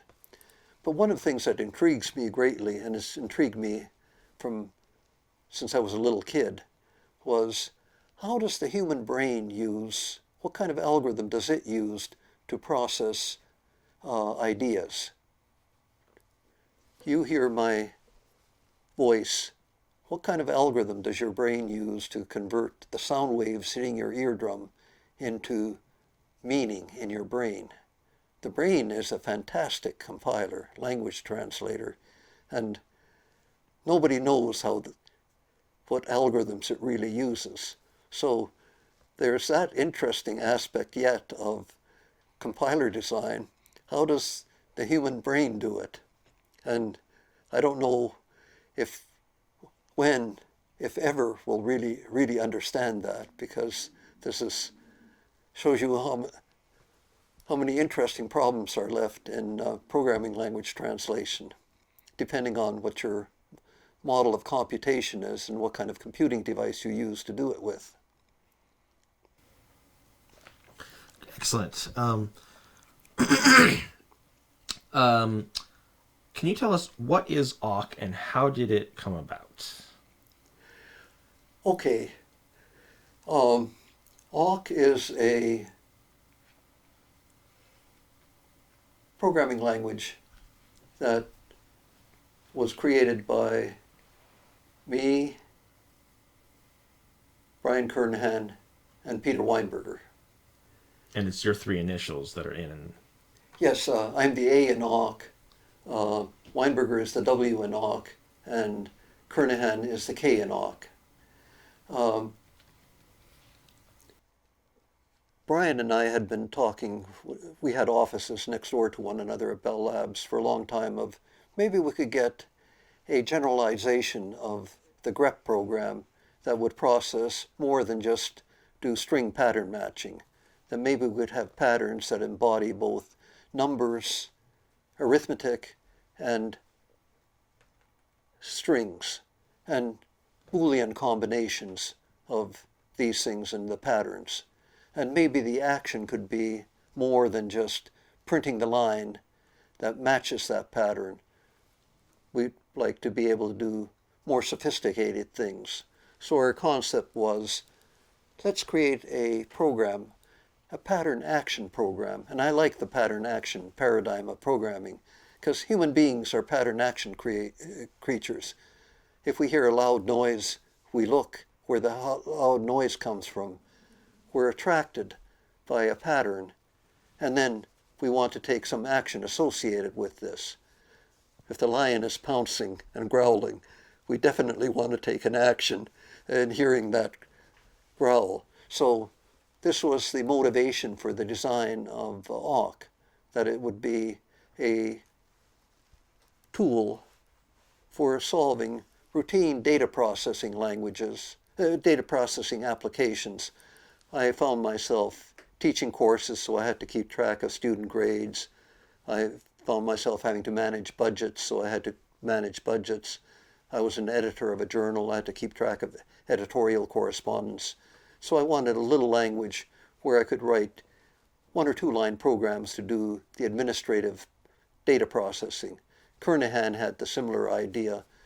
Peter Weinberger was interested in databases at that time, so he understood the importance of being able to do routine data processing easily and quickly. So we created a language whose sole function was to write throwaway programs, 1 or 2 line programs to do useful but routine data processing problems. And this was the genesis of awk. I was particularly interested in regular expression pattern matching at the time. Kernighan was interested in looking at things like associative arrays, generalizing the language, and pattern matching tools. So we basically constructed a grammatical specification for this language that we were thinking of, and then showed it to Weinberger, who was in our area, and in a weekend he created the first version of awk. So he did the implementation. Well, we had Lex and Yacc there. I actually wrote the pattern matching algorithms that are in awk, and Kernighan decided that it needed more comments on it, because you should comment your code, and his comment was, "Abandon hope, all ye who enter here." That's what he thought about my algorithm. He said it was too complicated for a mortal to understand. I disagreed with him, but it's basically the algorithm from egrep. So, and I had written the code for egrep and fgrep, so it was C. Oh, okay. So you contributed that part of the code, and Yeah, it's divide and conquer. It actually, Weinberger's contribution was the runtime. Since we had Lex and Yacc programs for the syntax, all we had to do was run them through Lex and Yacc to create the front end. And when we created the first version of awk, people started using it immediately. We thought that it was just a throwaway tool for us. Nobody really would be interested in it, but it's amazing how much routine data processing there is in the world.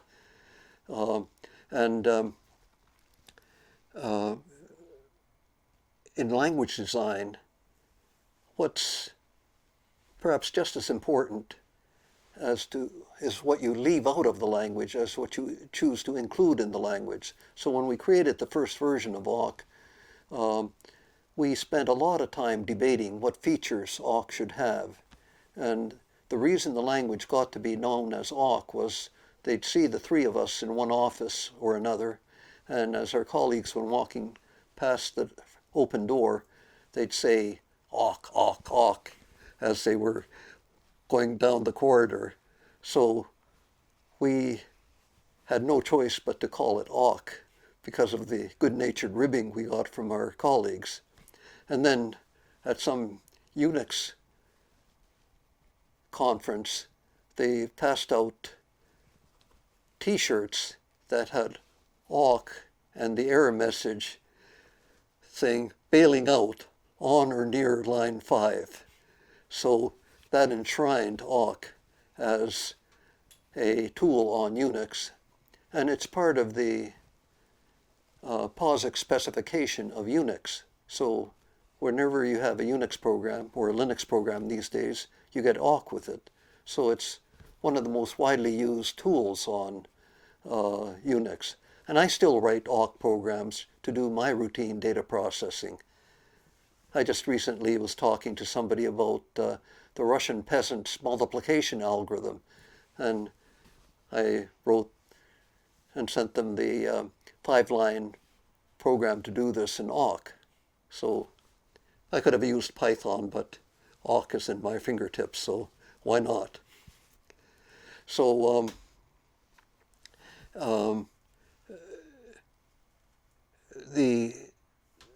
this is the birth of awk. What astonished me was that I felt that nobody would write any big programs. One day I came into Bell Labs, and here was this guy, engineer from the microelectronics unit of Bell Labs who had written a several thousand line awk program and created a design automation system in it, because he found that he was doing digital circuit design, and he found that creating a tool to take specifications of digital circuits and transform them into the components of the circuit was enormously productive. And the reason he was in my office was that he had spent, I think, a week or two trying to debug his design automation tool, only to discover it was a bug in awk. And then he accused me of wasting 2 weeks of his life by writing an incorrect processor. So at that point, I decided that, talking to Brian, that maybe we should practice good software engineering in the design of the translator. So Brian instituted a unit test for all of these syntactic constructs in awk, and I got my students at Columbia to follow this practice of one-click design and build. And this is why they were able to design or deliver a working compiler at the end of the 15-week course, because they delivered what was working at the end of the course.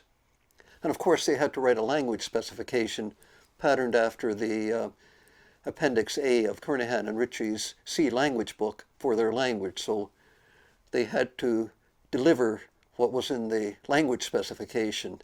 So all this experience and tools that I got experience with at Bell Labs got fed into the compiler design course.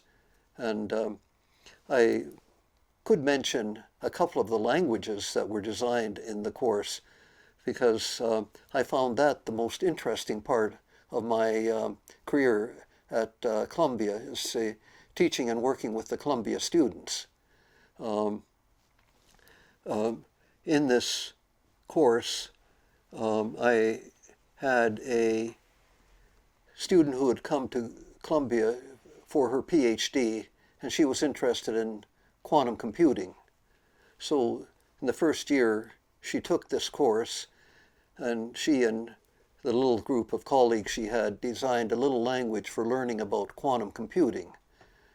And so they created a language they called it QHISC for learning about quantum computing. After taking the course, she said, these programming language translators are really fascinating. Will you be my thesis advisor? And I said to her, Krista, I know nothing about quantum mechanics, but if you teach me quantum mechanics, I'll teach you about compilers, and then I'll be happy to be your thesis advisor. So she did her Ph.D. thesis on programming languages and tools for quantum computing, and in the process taught me quantum mechanics. Through her, I said that if you're a compiler designer, not only do you have to understand the source language, you have to understand the target machine. So I had her spend a year at MIT in Ike Chung's lab learning about how quantum computers are really built. And at the end of this experience, we had this experience of creating an article on tools for quantum computing. It became a paper as part of her thesis, but it became a paper that became the cover article of the computer magazine for IEEE. And after she graduated, she went to Microsoft to work, and she is now the vice president in charge of quantum computing at Microsoft. And she goes around talking about the benefits of quantum computing all over the world. And she and her colleagues developed a language at Microsoft called Q# that is now part of the Microsoft Quantum Development Kit. So you can experiment with quantum algorithms using Q#, and you can then have them compiled into code that will run on a variety of elementary quantum computers that have been created by the community already. There are 15 different programming languages listed on Wikipedia's quantum programming languages page, including Q#. So that was an interesting experience, and it also reinforces the comment that to be with it, it's lifelong learning. And there's nothing better than getting bright people to teach you about their field. So she taught me the little I know about quantum mechanics, but I know enough about the how to represent quantum programs in a programming language to have had very fruitful collaboration with her on quantum programming design tools and programming languages. The other language... What's her name again? Krysta, Krysta, Svore, Svore. She's well known in the quantum computing programming circles, and you can see all sorts of talks by her at various conferences and fora on YouTube if you want to follow up on this. The other interesting language, well, almost all of the languages far exceeded my expectations on what I thought students would produce. The other language that I thought was particularly noteworthy was a language called Upbeat, where the B is a flat sign. We're going back to music now. The Upbeat is a language for oralizing data or putting music to data. So an Upbeat program will allow you to take a data stream and it will then put sound to it of whatever kind you want.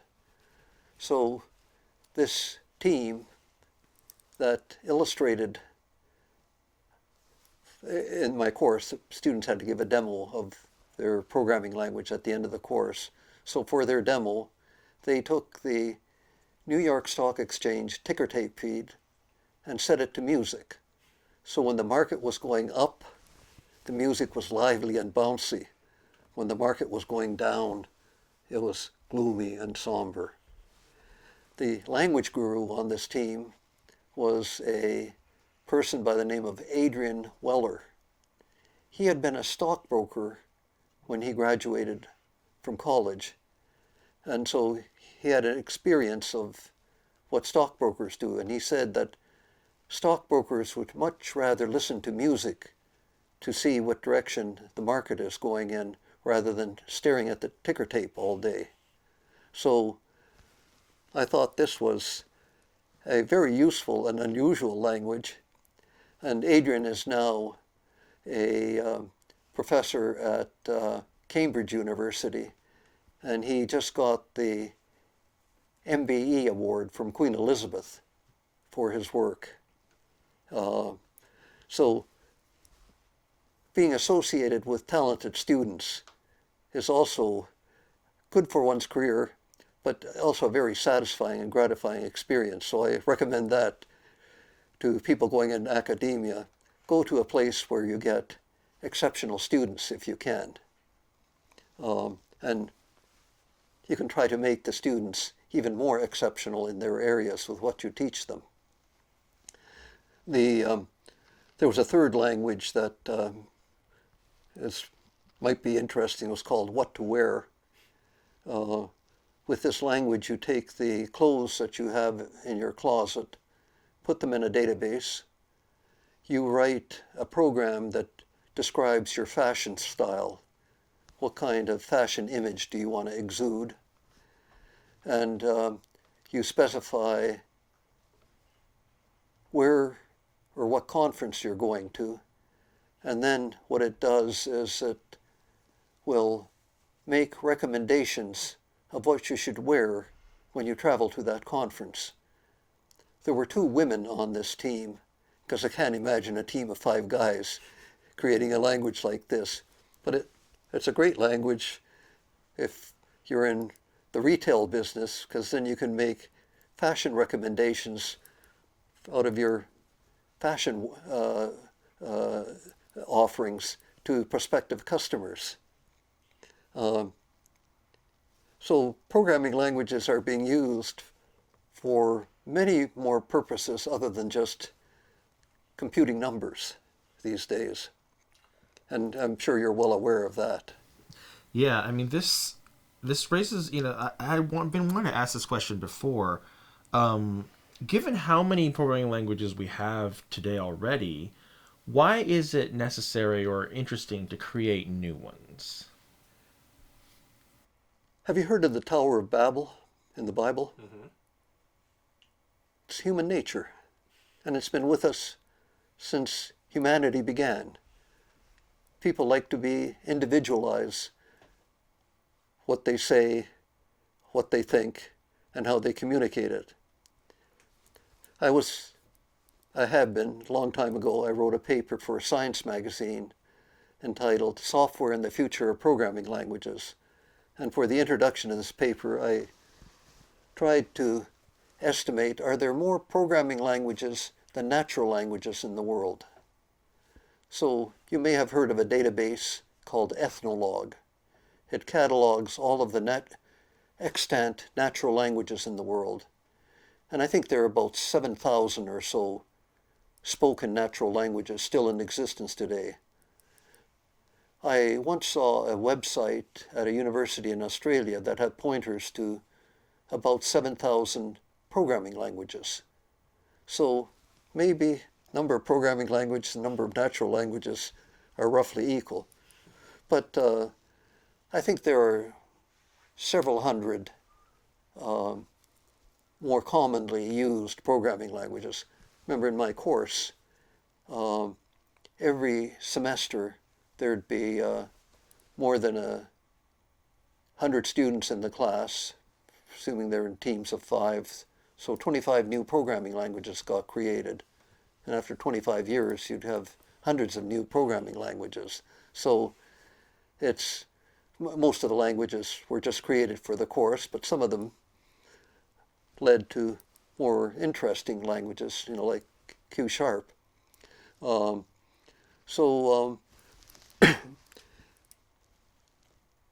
What do you want in a programming language? And this gets down to this issue of how do you communicate?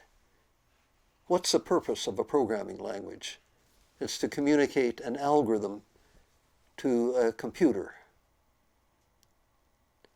And the compiler translates the algorithm from the source language into a semantically equivalent algorithm in the target language. The target language, by the way, could be how your brain works, but let's just deal with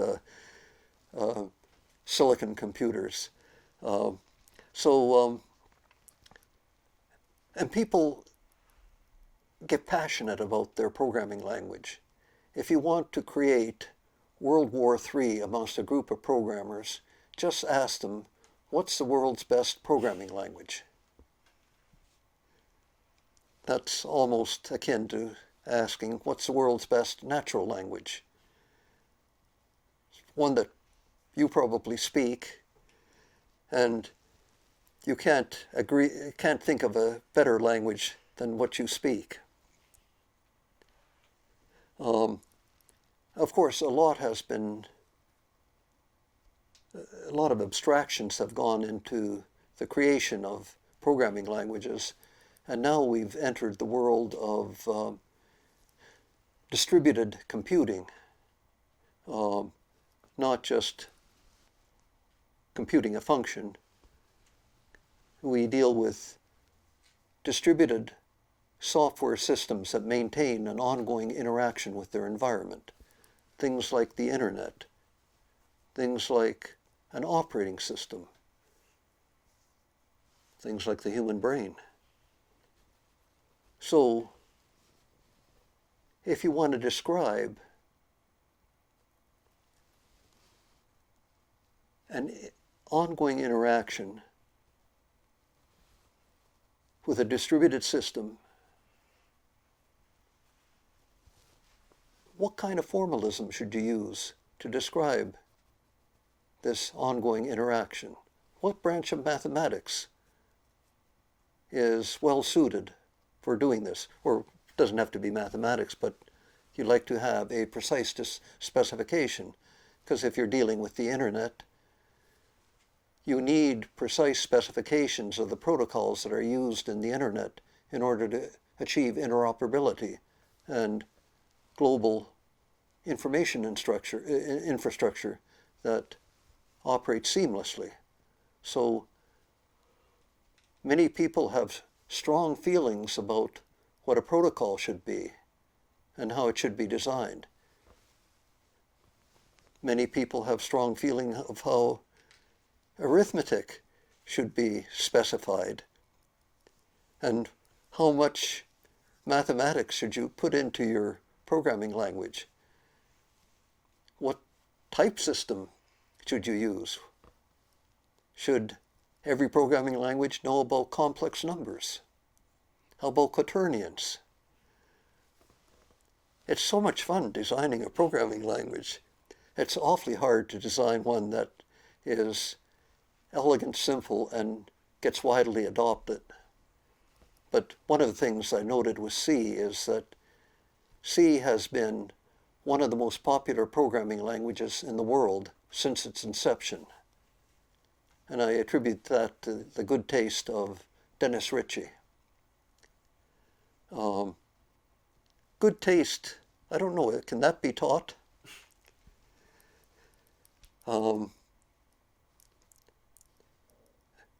It's a question that intrigues me, and certainly I learned an awful lot about language design by interacting with Brian Kernighan and Peter Weinberger in the design of awk. And Kernighan has a number of very popular little languages to his credit.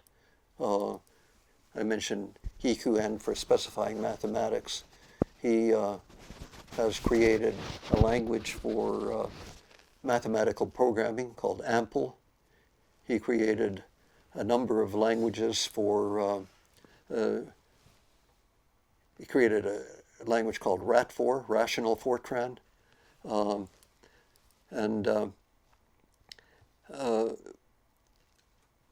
I think he agrees with this principle that languages should be simple, elegant, and easy to teach. Well, one of the things I did in my compilers course was that in addition to creating a new programming language, you had to write a user manual for your programming language before you implemented it. Because what good is a programming language if you can't teach it to others? And you learn so much about how to get rid of the crud from your language when you have to explain to others how to program in it. So that also, I think, is a good life lesson of there are 3 skills that I thought my course instilled on students. One was communication, both oral and written. You should be able to talk about what you're doing in ways that other people can understand you. You should be able to write about what you're trying to do in other ways, in ways that people can understand you. And a very important skill is project management. That's why I had 5 people on a programming team. Managing 1 person is tough. Managing 2 is a little harder. 3, 5, you have to start thinking about serious project management. How do you get 5 people to implement something that's changing as it's going along? So this is the epitome of software design, collaborative software design on evolving systems. How do you keep everybody on the team abreast of what you're doing, and what kind of process do you use to ensure that what it gets produced as the output is what you had in mind at the beginning? That was the function of the language guru on each team. And then The third aspect of life skill is teamwork. How do you work with other people? And frequently I get the comment, I'd assign a TA to each team, and I TA a few teams myself just to make sure there wasn't a meltdown on the team. One of the comments that I often heard from talking to the individual team workers is, I really can't work with these turkeys. These are Columbia students. And I said to them, you haven't seen turkeys. Wait till you get out into the real world. There you'll meet some real turkeys. This is just practice. So teamwork is a very important skill, especially in this world where you deal with systems that are so large that they can't be created by a single individual anymore. So computer science has got all sorts of interesting technical problems. It's also got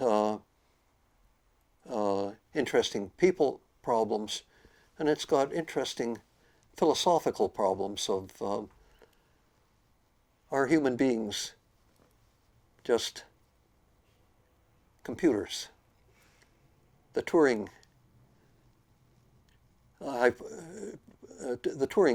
test, or there's the Church Turing thesis that anything that can be computed by a Turing machine.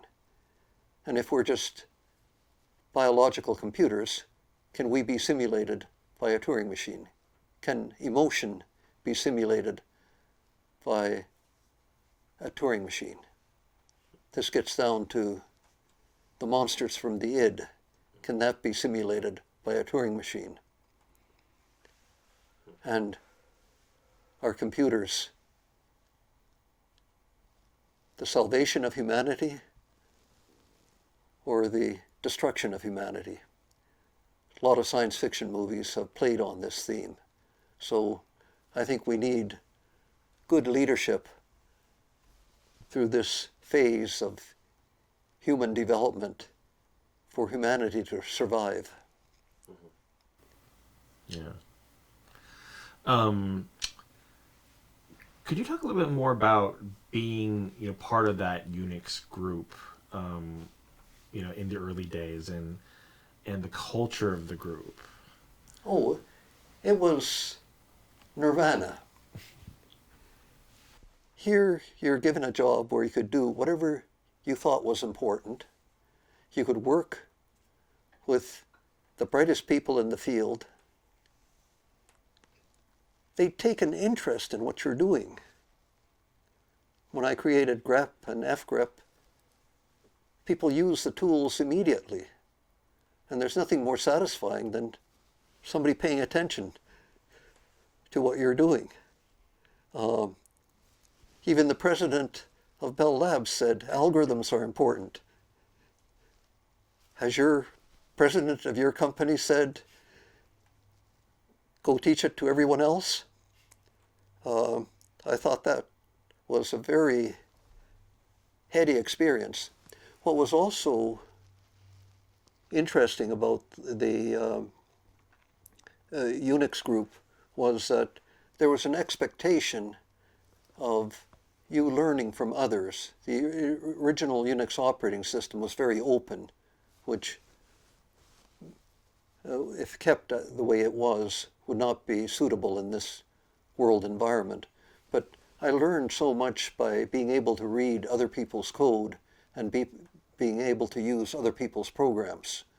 I mentioned being a very early user of the typesetting programs to be able to write my papers. The other aspect of the Unix group, of the Computing Science Research Center, is every week we had a seminar that some member of the center had to give.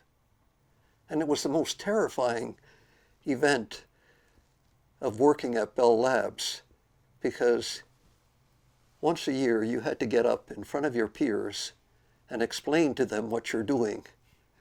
And these people did not suffer fools very graciously. So I would have to say, what can I do to impress Ken Thompson? Screw impressing my boss.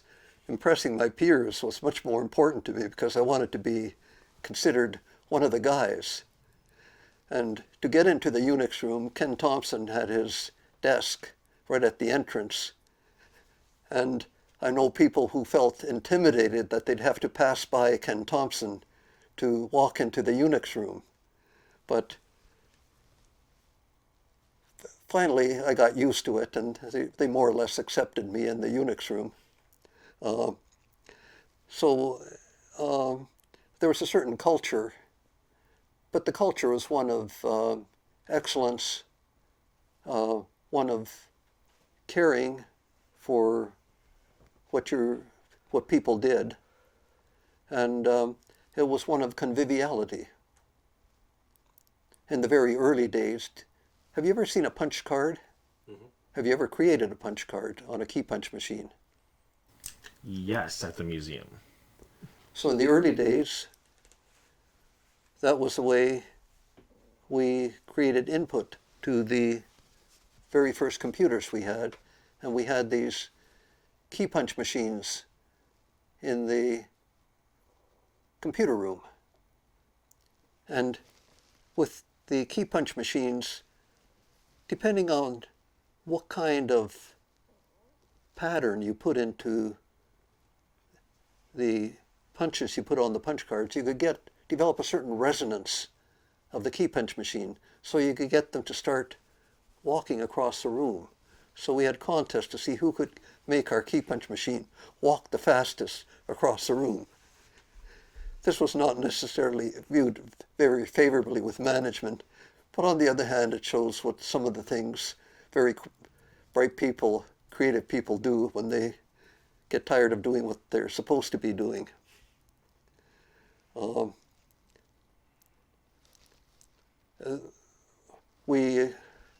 don't think I should go into some of the other stories of what we did, but there's a lot of conviviality in the in camaraderie amongst the people in the Unix team.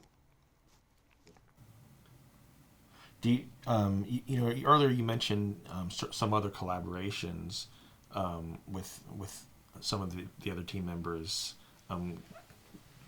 Would you mind discussing a few of them? I mentioned I was in the seminar where I was doodling on some recurrence relations and solutions to the recurrence relations. Sitting next to me was Neil Sloan, who had written the Bible called the Handbook of Integer Recurrences. And he was looking at my recurrence relation. It was looking at how fast a particular parsing algorithm worked. And then when he saw the recurrence relation, he took the sheet of paper out from under my pencil and in a loud voice said, "Where did you get this recurrence?" Because this was a recurrence that wasn't in his book at the time. And he was writing the Handbook of Integer Recurrences. And this was just recurrences of the form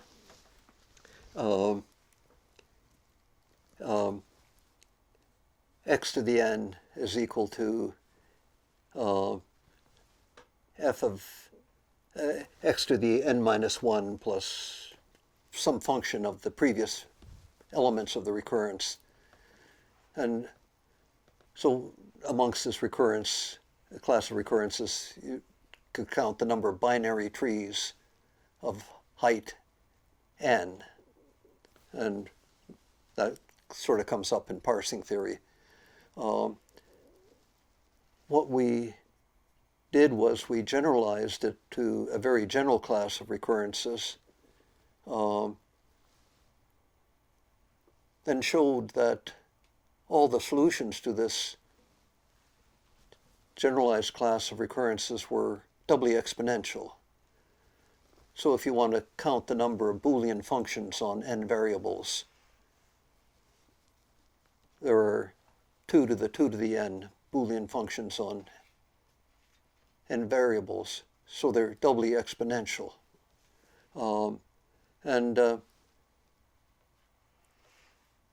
We had the solution by 4 o'clock in the afternoon. He wanted to make sure he had the literature search right, so he wanted to go to the Brown Library and look at some of the original papers by some of the mathematical greats like Euler or Leibniz or Gauss, made sure that he had his historical treatment of the evolution of this class correct. And then by the end of the week, we had the paper written and submitted to the Fibonacci Quarterly. So that was an experience that I probably could not have had hardly anywhere. The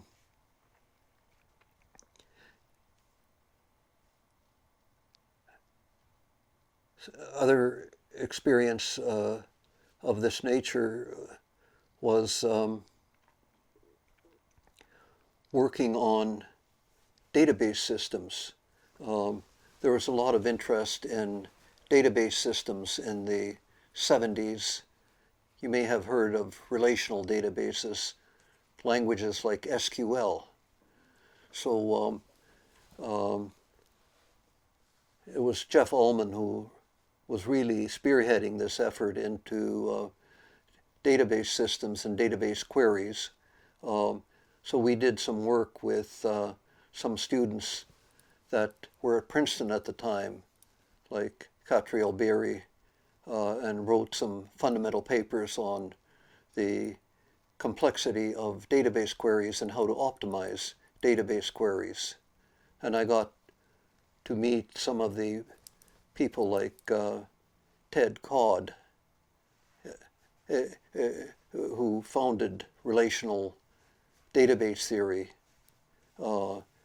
in some of the seminars that we had orchestrated. And this brought people at Bell Labs into the world of relational databases and database queries. Another way of keeping up with the times and learning new fields. So I sort of categorized the 70s. I was big into algorithms, starting into compilers. The 80s were, and also beginning of databases, 80s more on databases, more refinement in these fields. In the 2000s, when I got to Columbia, quantum computing, particularly with through Christos Fori. And I did a brief digression into computational thinking. I don't know whether you've heard that term, computational thinking. In the 1990s, I wrote a book, 2 books with Jeff Ullman on the foundations of computer science. They're the they're somewhere up there, the foundations of computer science. They have a turtle on the front cover. Jeff liked putting fanciful front covers. You know, there's this phrase, it's turtles all the way down. And then on top, at the top turtle were things like yacc, lex, relational databases, and so on. But in the book, the first chapter is entitled Computer Science, the Mechanization of Abstraction. I created this title because I think of computer science as the mechanization of abstraction. Abstractions are important in any field. But then in 2006, Jeanette Wing wrote a paper for the communications of the ACM entitled Computational Thinking, and it became very influential suggesting that computational thinking become part of every school kid's repertoire of tools for approaching problems. My thought on computational thinking was that, and I noticed this as I was going through school, that if you have the right way of thinking about a problem, some ways of thinking about a problem make the solution appear very elementary and very simple. So my idea of computational thinking is you have to come up with the right abstractions and the right computational model for a problem so you can then create the solutions out of computational steps and algorithms. And so this view of computational thinking of what are the right abstractions that we should be using to think about problems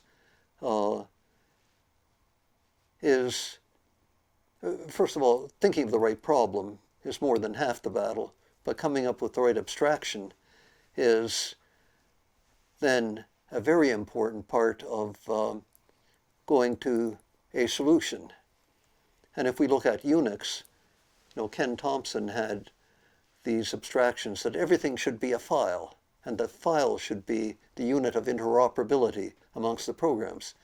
That gave enormous leverage in the design of the software that sits in an operating system. If you looked at some of the IBM systems of the past, every program had its own file formats, and it was a nightmare to get the output of one program to be adopted as the input to another program. And this was another motivation for us creating awk, is that we wanted a tool that could be used to transform the output of one program very easily so then it could be fed into another program. And McElroy had come up with this idea of pipes long before as a way of connecting programs together. He thought that programs should be connectable just like you can connect pieces of garden hoses together, screwing in one piece of hose into another. And that gives enormous leverage in piecing together programs. And one famous example of this is, I used this when I talked about computer science and algorithms to the high school math club of a talking test calculator. We had a program that will behave as a desk calculator. It would add, subtract, multiply numbers, arbitrary precision numbers. They could be arbitrarily long integers, if you like. There is a program that would translate numbers into words. So one would become O-N-E. There was a program called Speak that would translate words into phonemes, spoken phonemes. So all you had to do to get a talking desk calculator is take the desk calculator program, pipe its output into words, pipe it into Speak, and voila, you have a speaking desk calculator. All you had to do was compose 3 existing programs together. Think of how hard this would be if you had to do it from scratch. So having the right abstractions can greatly facilitate the design of programs and systems. So I think finding the right abstractions is an essential component of solving problems, and that's why I'm a big fan of computational thinking. You left Bell Labs, joined Columbia in 1995, but then you returned to Bell Labs in 1997, and then you were there until 2002. I was on a leave of absence. Ah, right. So I asked Columbia for a 1-year leave of absence. I was having such a good time, I then wrote Columbia and said, can I extend that to 2 years? Iterated this when it came up to the end of the 5th year, the provost said, "Are you coming back? Because if you're not coming back, we'll get rid of your position." So I said, no, I'm coming back, because I still had this dream of wanting to teach and work with students. So I came back. And but I was, when I was at Bell Labs on that leave of absence, I was part of the senior management of research. I was an assistant vice president for research and the vice president of the Computing Science Research Center. So at Bell Labs, they had the good philosophy of appointing as research managers people who had done significant research, so they'd understand what it takes to do research. This is a very good philosophy for the people who are actually doing the research, but very bad philosophy for the people who are the research managers, because then all of a sudden you get into management questions, and that takes away time from doing your first love, pure research. So that was another inducement to go back to Columbia, so I could research, do work with students, to teach.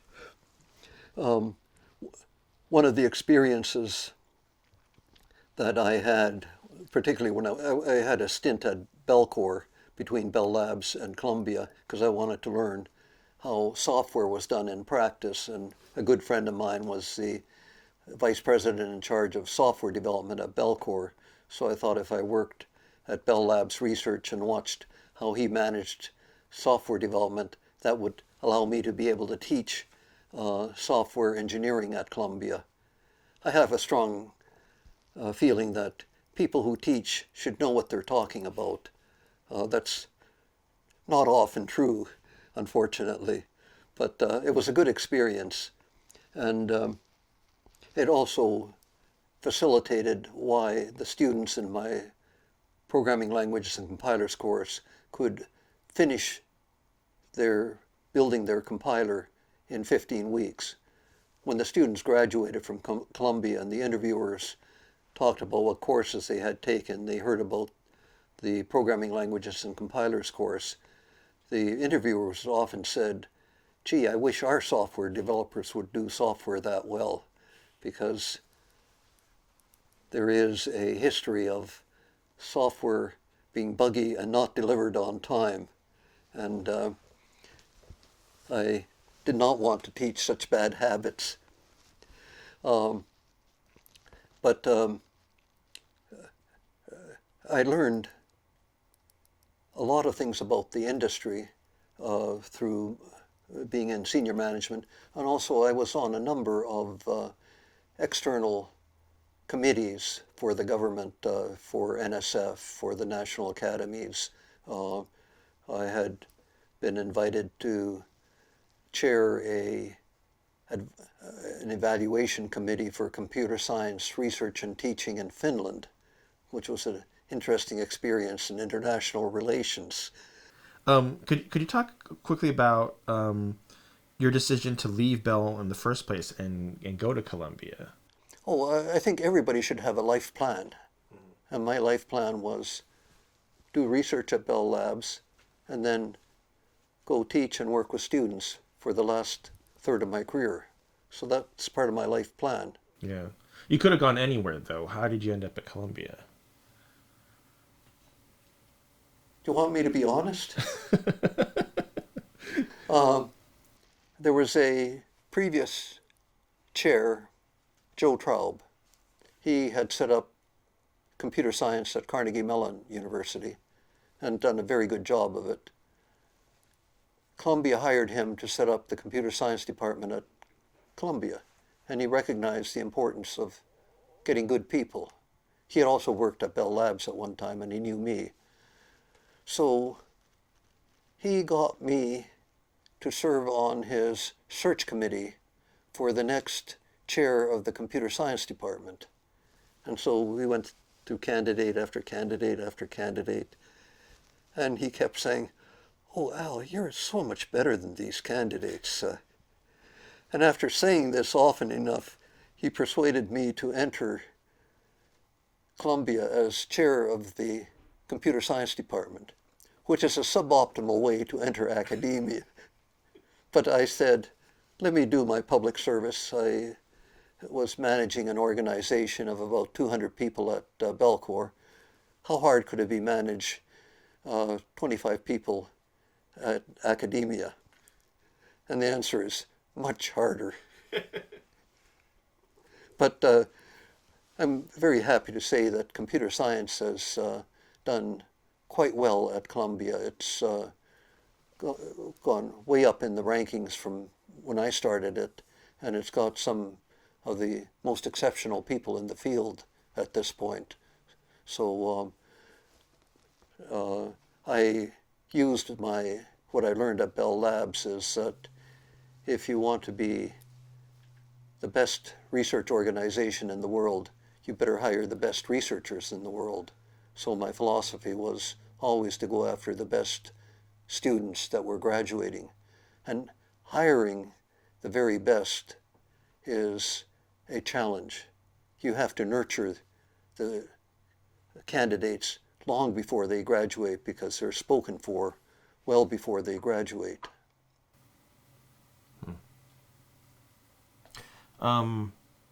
So when you went back to Bell Labs in '97, it was part of Lucent at the time? Yes. As you know, AT&T was like a mothership that kept spawning organizations over the passage of time. And it had a microelectronics manufacturing division, Western Electric, that was spun out of AT&T.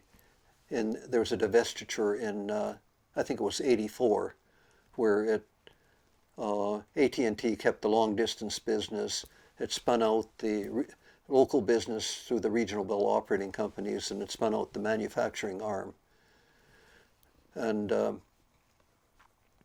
Belcour was created as the research arm for the local operating companies, and it was split out of Bell Labs research and other parts of Bell Labs so that it would have the technical base to provide the advice and guidance to the local telephone companies. So it had some very good people. And as I said, my good friend Bob Martin had gone off to Belcour, so he knew that I was interested in going to academia sometime, but also interested in teaching software engineering. So he recruited me from Bell Labs to go to Belcour. And then it was, maybe I shouldn't say this, it wasn't as hard leaving Belcour as it was leaving Bell Labs to go to Columbia, because I already made one major transition in my life. And it came at the right time because Belcour was then sold off to SAIC. And I'd also discovered what venture capital can do to a organization. You see this in Silicon Valley all the time. And the second owner of a company, a startup company, isn't necessarily as like the first owner. And many of the people who set up startup companies are not capable of managing more established companies. Yeah.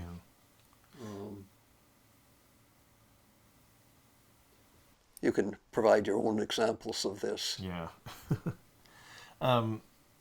Could you talk about, like labs like Bell Labs and Xerox PARC I guess even if they formally exist, they're not as dominant as, in terms of like churning out, the industry changing innovations the way that they used to. Could you speak to maybe why that is, or, what's happened to these types of corporate labs? Oh, an enormous amount has been written about these, and Bell Labs in its heyday Bell Labs was created, I think, in 1925. Formally, it was sort of split off, part of Western Electric Engineering, and the founders of AT&T, the presidents, had this idea that in order to have universal service, that was their credo, we don't understand enough of the technology to create cheap, efficient, universal service. So the charter for the Bell Labs was cheap, efficient, universal service across the United States and around the world eventually. So they created this organization that had this long-term view and stable funding. And the people who started Bell Labs also realized that they needed scientists who could create the technology to support this vision of universal service. So a lot of the work allowed the researchers to spend some time thinking about what kind of technology they should create and develop. It wasn't what can impact the next quarter's financial statement. It's what kind of technology can we develop in a period of years to improve things. So it was that backdrop that created an atmosphere for creating impactful, high-impact scientific and technological innovation. And maybe one of the most significant things that came out of Bell Labs was the transistor. The transistor was a cost reduction for the electronic equipment that was being used to run the telephone industry.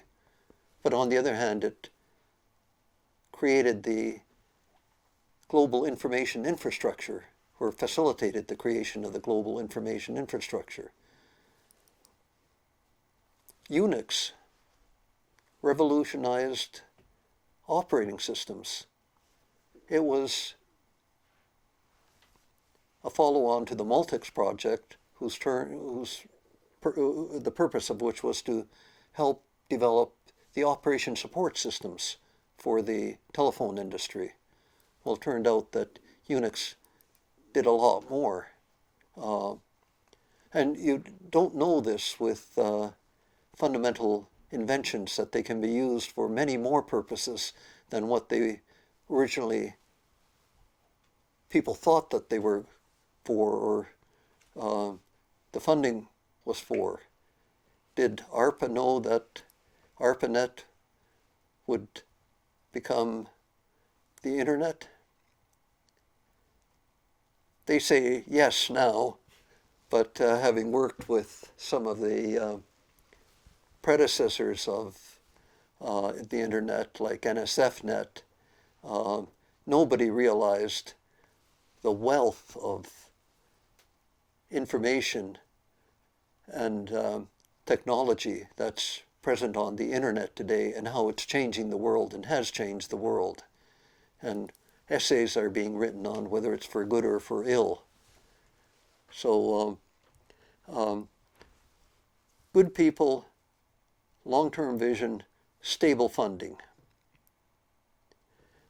Also being in the right area at the right time is, at least from my personal perspective, a very good thing, because it's much easier to innovate and solve important problems as a field is developing, rather than in a field that's several hundred years old.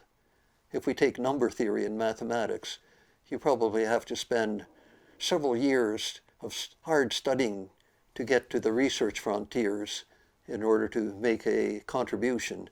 And then when you make a contribution, maybe there'll be 3 or 4 people in the world who will understand the proof of your theorem. In the early days of computer science, it was very easy to innovate, come up with new algorithms for important problems. And these are some of the algorithms that are still used. So timing is also, having the right timing is also good. In many ways, I think that maybe understanding how the human body processes information is ripe for innovation and scientific improvement. But the problems are really hard. You know, how does the brain implement algorithms to do what it does? What is consciousness? You have a good definition for consciousness? I don't, but there are ones out there. The medical profession does not have a good definition for consciousness or for thinking. A good definition in the same sense that mathematics, physics, and computer science demand good thinking, good definitions. Do you know a good definition for love? Hate? I mean, I would wonder, is it possible even to strictly define everything? Well, if you can't define it, you don't know it. But your you might concept of love and is could maybe very experience different it. than mine. Yeah. That goes back to the communication question. that we talked Exactly, about originally, exactly. You know. And you know, the physicists say if you can't measure it, it's not science. Right. Okay, I'm going to start wrapping up. Please do. Last few questions. Can you talk about receiving the Turing Award and what it has meant to you? I have, what is it called?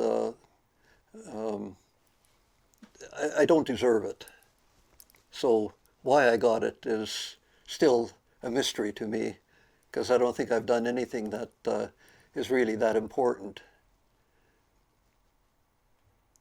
So I'm happy to have received it. Some people say it's had a big impact, or at least the work that I've done. I think particularly in the area of algorithms and algorithm design techniques. When I wrote the Design Analysis of Computer Algorithms book, my favorite chapter that I wrote was algorithm design techniques, and my boss, Doug McElroy, said, this is a great contribution because at that point people have created good algorithms for specific problems like the fast Fourier transform or sorting. But here you've created techniques that apply to a broad class of problems so that when you're exploring a new area, you can immediately ask such questions as, what are the brute force methods? Does dynamic programming apply? Can you use hill climbing techniques? And so on. So you have these general classes of techniques that can immediately be used to try to find that algorithm that gives the improvement that you're looking for. So I don't think, maybe you can get a Turing Award or a Nobel Prize for the algorithm design techniques used by whoever created humans, because we have some pretty good algorithm design techniques. What gives people creativity is evolution. I think of that as a magnificent algorithm. Who thought of evolution? So we ramp up the food chain, and then ultimately you can come up to questions of who created God?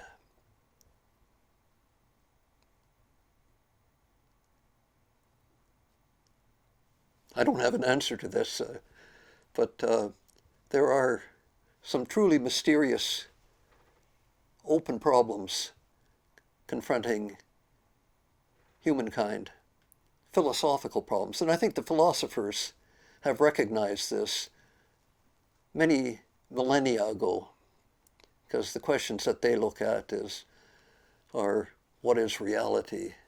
What's the essence of being?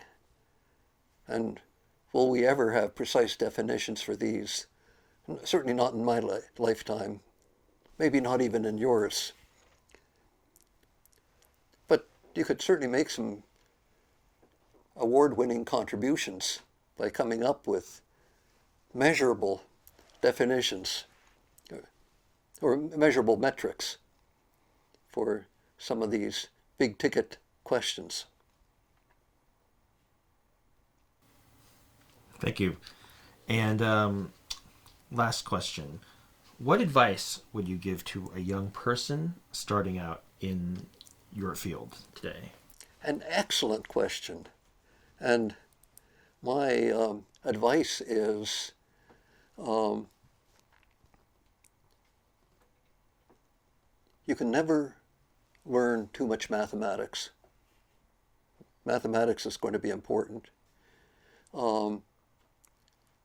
Learn the fundamentals of whatever field you're in, because the fundamentals don't go out of style nearly as quickly as the technology of the nonce. And when you graduate, try to get a job working with the best people in the field, because you learn so much from these people. And then you'll be well positioned for your next job. So learn mathematics, learn fundamentals, try to work with the best people in the field. And write a book. I maybe should add that about what you're doing. So have you thought of writing a book on interviewing people effectively, efficiently? Not yet. Not yet. So that's an excellent answer, but you might want to think about it. I noticed in the New York Times today there's a person who is advising the government on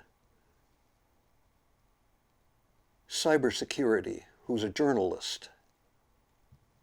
And one of the things that she's saying is that the government needs to attract the best people, technical people in the field, to combat the cyber terrorists. And I think that's an important observation, that how should the government go about being able to do this? There was also another article in today's New York Times about the love guru. I haven't finished reading this, but she runs an advisory service for rich clients on how to find dates. And she's got a methodology on what you should do to find that one. So, interesting areas of opportunity. And whether computer science or computational thinking works for these remains to be seen, but I'm looking at where some of the targets of opportunity for new people are. And notice that a lot of these involve how does technology interact with people and society. One of the most interesting books or journals that I read was AI and Society, the latest journal of the American Academy of Arts and Sciences. It talks 25 articles talking about AI and its interactions with society, and asking such questions as, how should we regulate AI? Who should regulate AI? Ethics for AI. And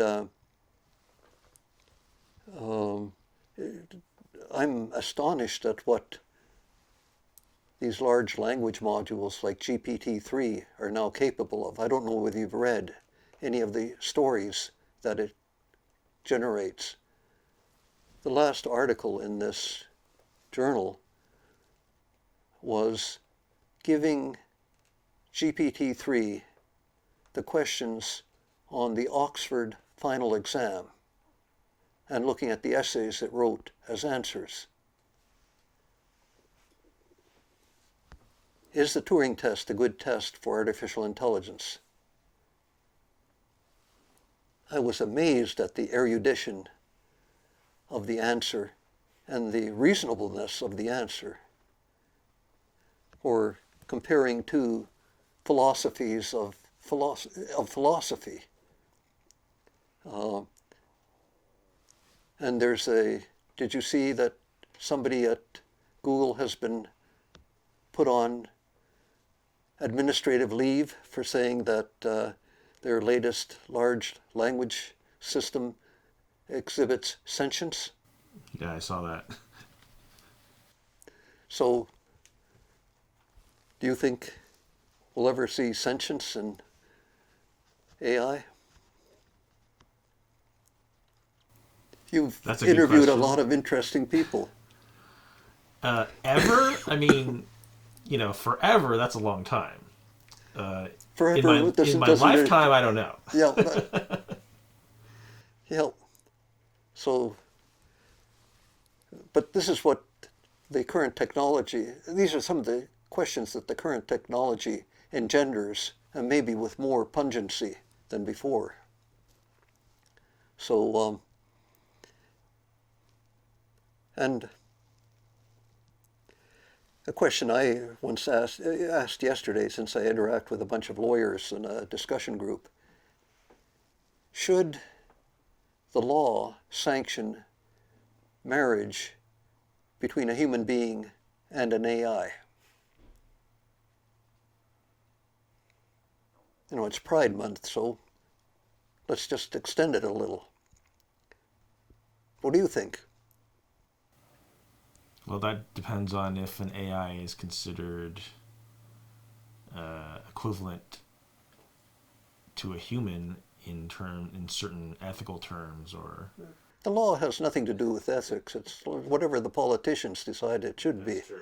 So if they decide, if we got a bunch of computer scientists in Congress, we could pass such a law, amend the Constitution.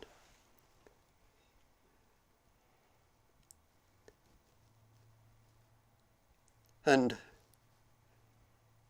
by the way, this question was asked in a Ph.D. thesis that I read many decades ago, coming out of Denmark, saying, if marriage gets sanctioned between AI and an AI, Denmark will be the first country to do it. He was Danish. My last question actually is, we were just talking about AI and ethics and AI in society. There's been a lot of, the word algorithm has kind of taken on a negative connotation in the last That's because they don't know the definition. Right. So what is an algorithm? You mentioned earlier it's a recipe. Precise definition. A Turing machine that halts on all inputs. Right. So that has negative connotations? It's a mathematical definition. No emotion, just mathematics. Right, so that really comes down to when people are saying the word algorithm... Why don't they say this about a recipe? Yeah. Well, that goes back to the communication issue, right? Yeah, exactly. We're defining the words in two different ways. You made my point eloquently. The University of Helsinki, when you get a Ph.D., you have to buy a sword to defend truth and knowledge. So they gave me this, I didn't have to buy this, a sword. And then at the end of the graduation, the PhDs form an arch of swords, and then the master students go walking under the arch. So an impressive ceremony. They don't have such impressive ceremonies at American universities for the PhD. The Europeans are much more flamboyant in their awards. their costumes tend to be much more colorful and so on. Although American universities have pretty interesting graduation gowns these days too. But that's been one of the more interesting trinkets that I've gotten.